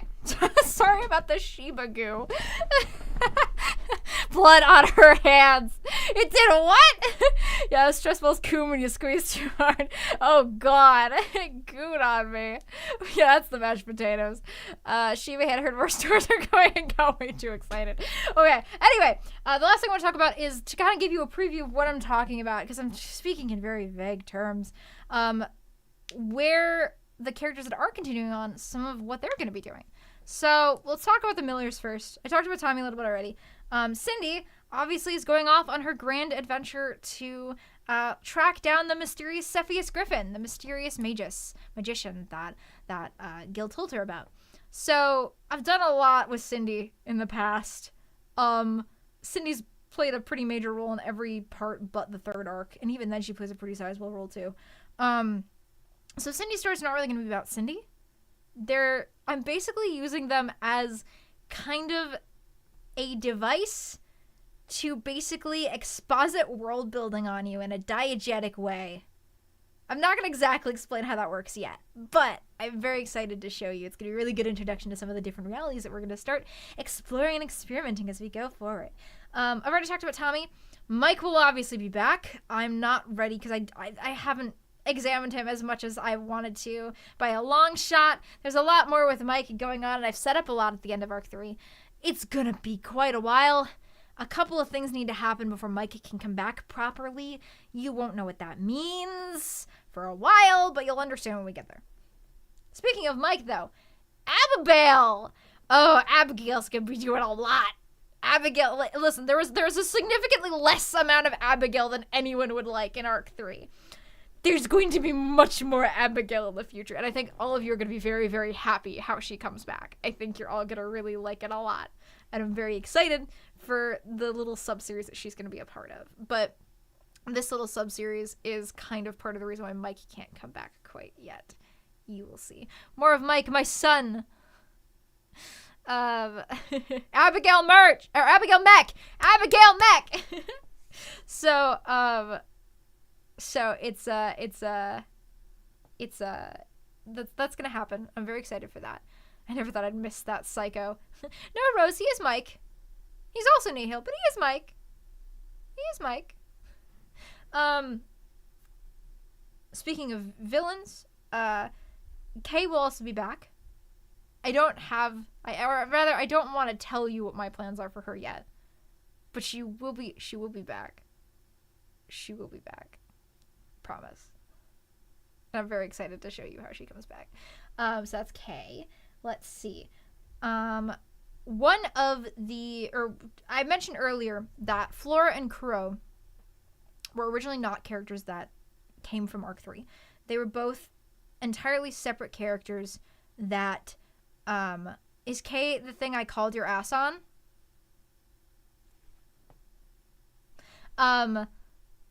So, sorry, what was I saying? Wow. Flora and Kuro were originally not part of Arc 3. They were entirely separate characters with entirely separate backstories that I had fully concocted before I decided that they would be good characters to place in Discord at that time. I would definitely love to go over both of their backstories, and I would love to tell them in detail, and I will. I think their backstories will be a very good way to introduce to you two different realities that will become recurring settings. So they're definitely going to be back, and I'm excited to kind of explore them because I didn't really get to in the Discord arc, and I'm really excited to. Let's see. Who else? Now that I need to talk about it, I'm blanking on everyone. Who else am I missing? When Us the Liars Dice crew playing again? Don't worry about it. It's gonna happen. Listen, we gotta get Kay in there. We gotta have the 6th member. It's fine. Katya. I mentioned specifically in the Das Vidani Q&A that I would be bringing back Katya. And I will be bringing back Katya. I promise. She's on the outline. I officially have her on the outline.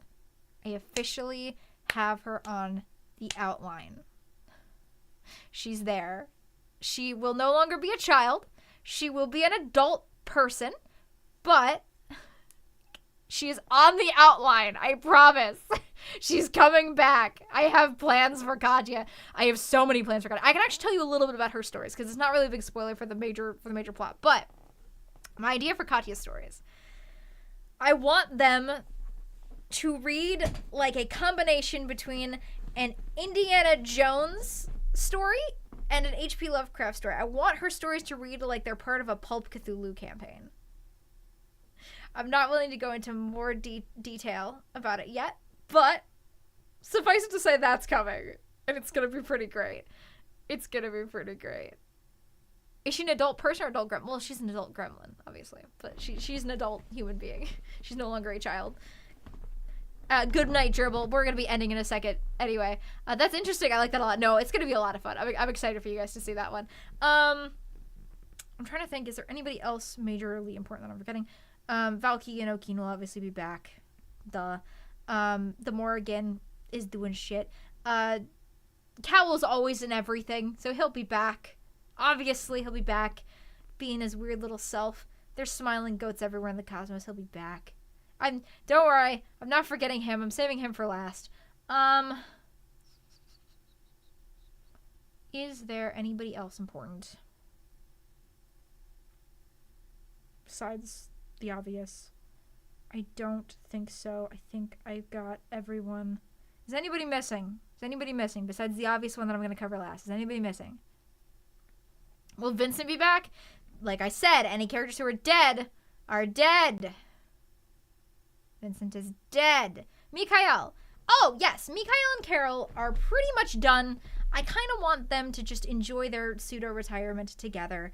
But what I will say is that I can tell, I don't know how much of this I'm going to cover in the stories, but I can tell you this now. Carol and Mikhail never get married or anything like that.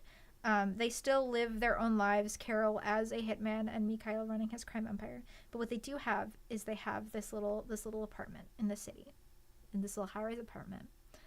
And every weekend they cancel all their plans and they both go to this apartment and they just spend the weekend together, just being human beings, not worrying about, killing people or the family business or anything like that, just being together and being human beings. So that's where they are. I think that's about everybody. I feel like I'm missing someone. If you're still taking questions, I forgot to ask where the name of Ede Valley came from. Obviously not of the series because that comes from the town name, but like where the actual name came from. The name came because I wanted to use a mythological term or like a pseudo-religious term. So Ede comes from Eden. And I named it Ede Valley because Ede Valley just sounds like a suburb name. Like a lot of suburb names just have like valley or hills or something at the end of them. So I decided Ede as in Eden and then Valley. So that's that. Okay, so the obvious. Do you really think for a single second that I would spend an entire arc setting up Bake only to have him do nothing? Do you really think I would abandon my favorite special little guy like that?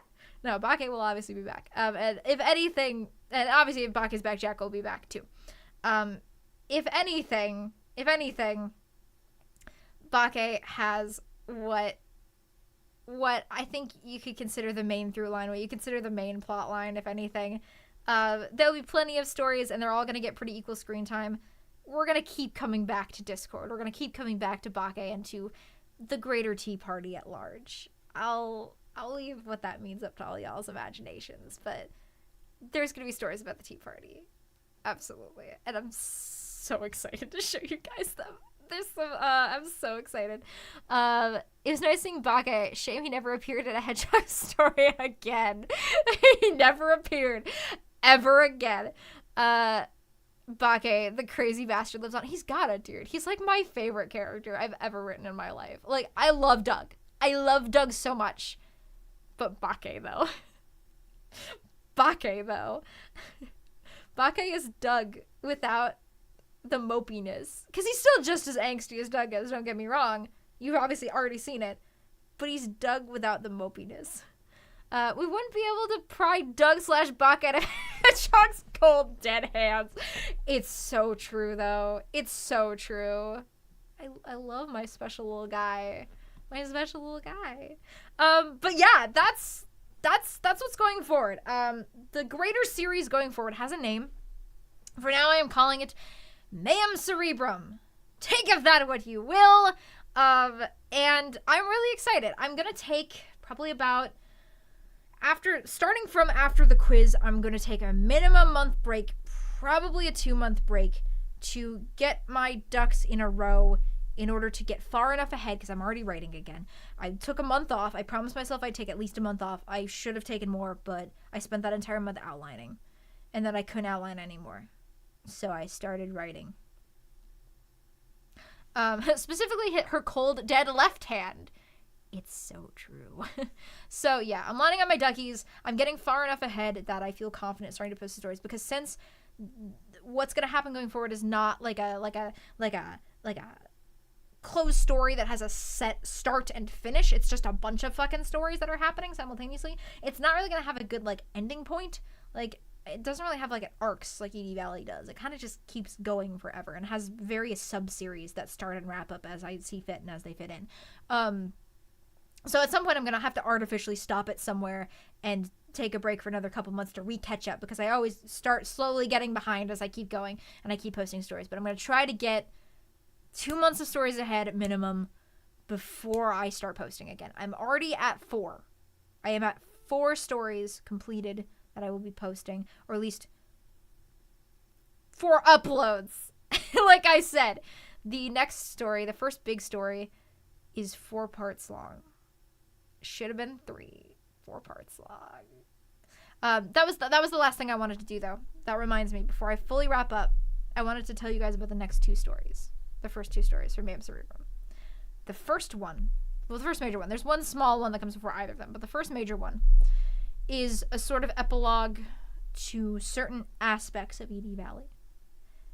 It will introduce some new concepts. Like I said, I worked with Dragon on it a lot, and we are going, and so there's a lot of card games involved in that one, so it's gonna be a lot of fun. The one after that is a sequel to one of the standalone stories. That's right, the standalone stories. Most of them are important. If you think about Arc 3, and you think about some of the details in Arc 3, and if you haven't read the standalone stories, you should, because I like them a lot. And they explore a lot of ideas I wasn't able to in Ede Valley. But, hey, Aja finally showed up! Hi, Aja! Yes, I said cards. But that last story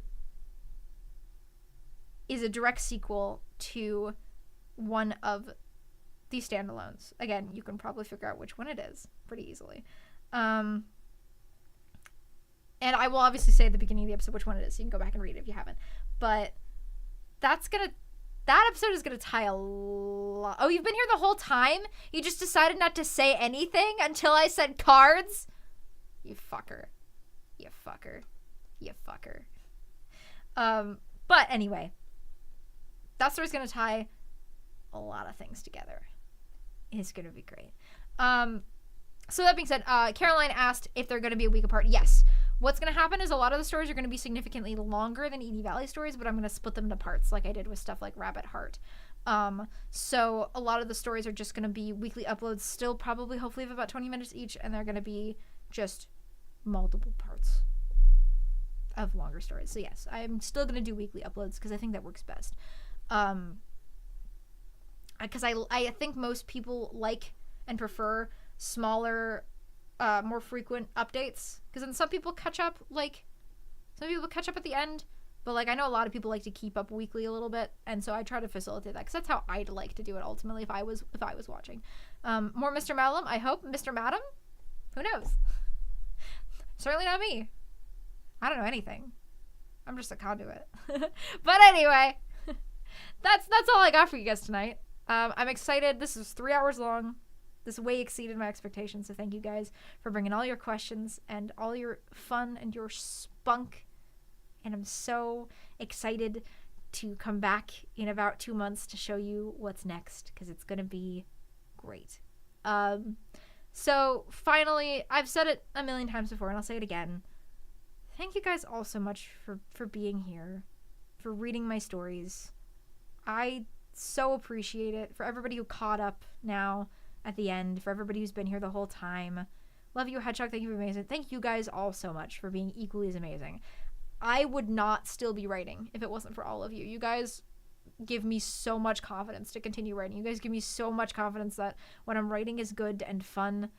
And I'm so glad that I have this little platform. As small as it is, it'd be nice if it was a little bigger. But as small as it is, I love having this little platform where I can just share all the fucking bizarre-ass ideas that enter my head and have people go, oh my god, that's so cool! Instead of, the fuck is that?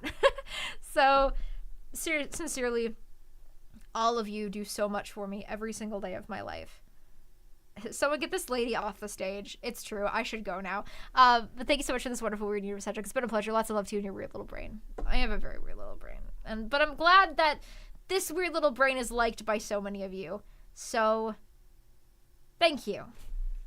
Thank you for creating this world and taking us on such a journey. Ede Valley inspired us, entertained us, and enraged us, so Mayhem Cerebrum is destined to do the same. I hope so. It'll go in a slightly different direction than Ede Valley did. It will never be quite the same. But again, it's grown up now. So it's not the same, but it'll still be good. Trust me, Hedgehog, you're an inspiration to us all, and to me. You're an inspiration to me too every day, Mice Man. So go read Mice Man stories. Go read any of mine that you haven't caught up on. If you've just read Ede Valley, Das Vidania and the standalones are equally as important. You can find them all on my website very easily found on their various pages. The Miscellaneous Adventures ones, or all the standalone stories are now, is going to be reformatted into the main Mayhem Cerebrum page, because a lot of those stories are eventually going to get tied in some way, shape, or form. A lot of them are going to end up being drafts to what they become in Mayhem Cerebrum later. So they're all going to be there, and that page is going to get reformatted. So you got about 2 months to just have them all there before they get buried again. But yeah, so thanks, guys. I appreciate it a lot. I'm really bad at expressing my gratitude, but I try. So I'm so excited for the quiz next week, because it's going to be great. There's a lot of fun surprises in it. I'm really excited. And a lot of fun fan art and everything, blah, blah, blah.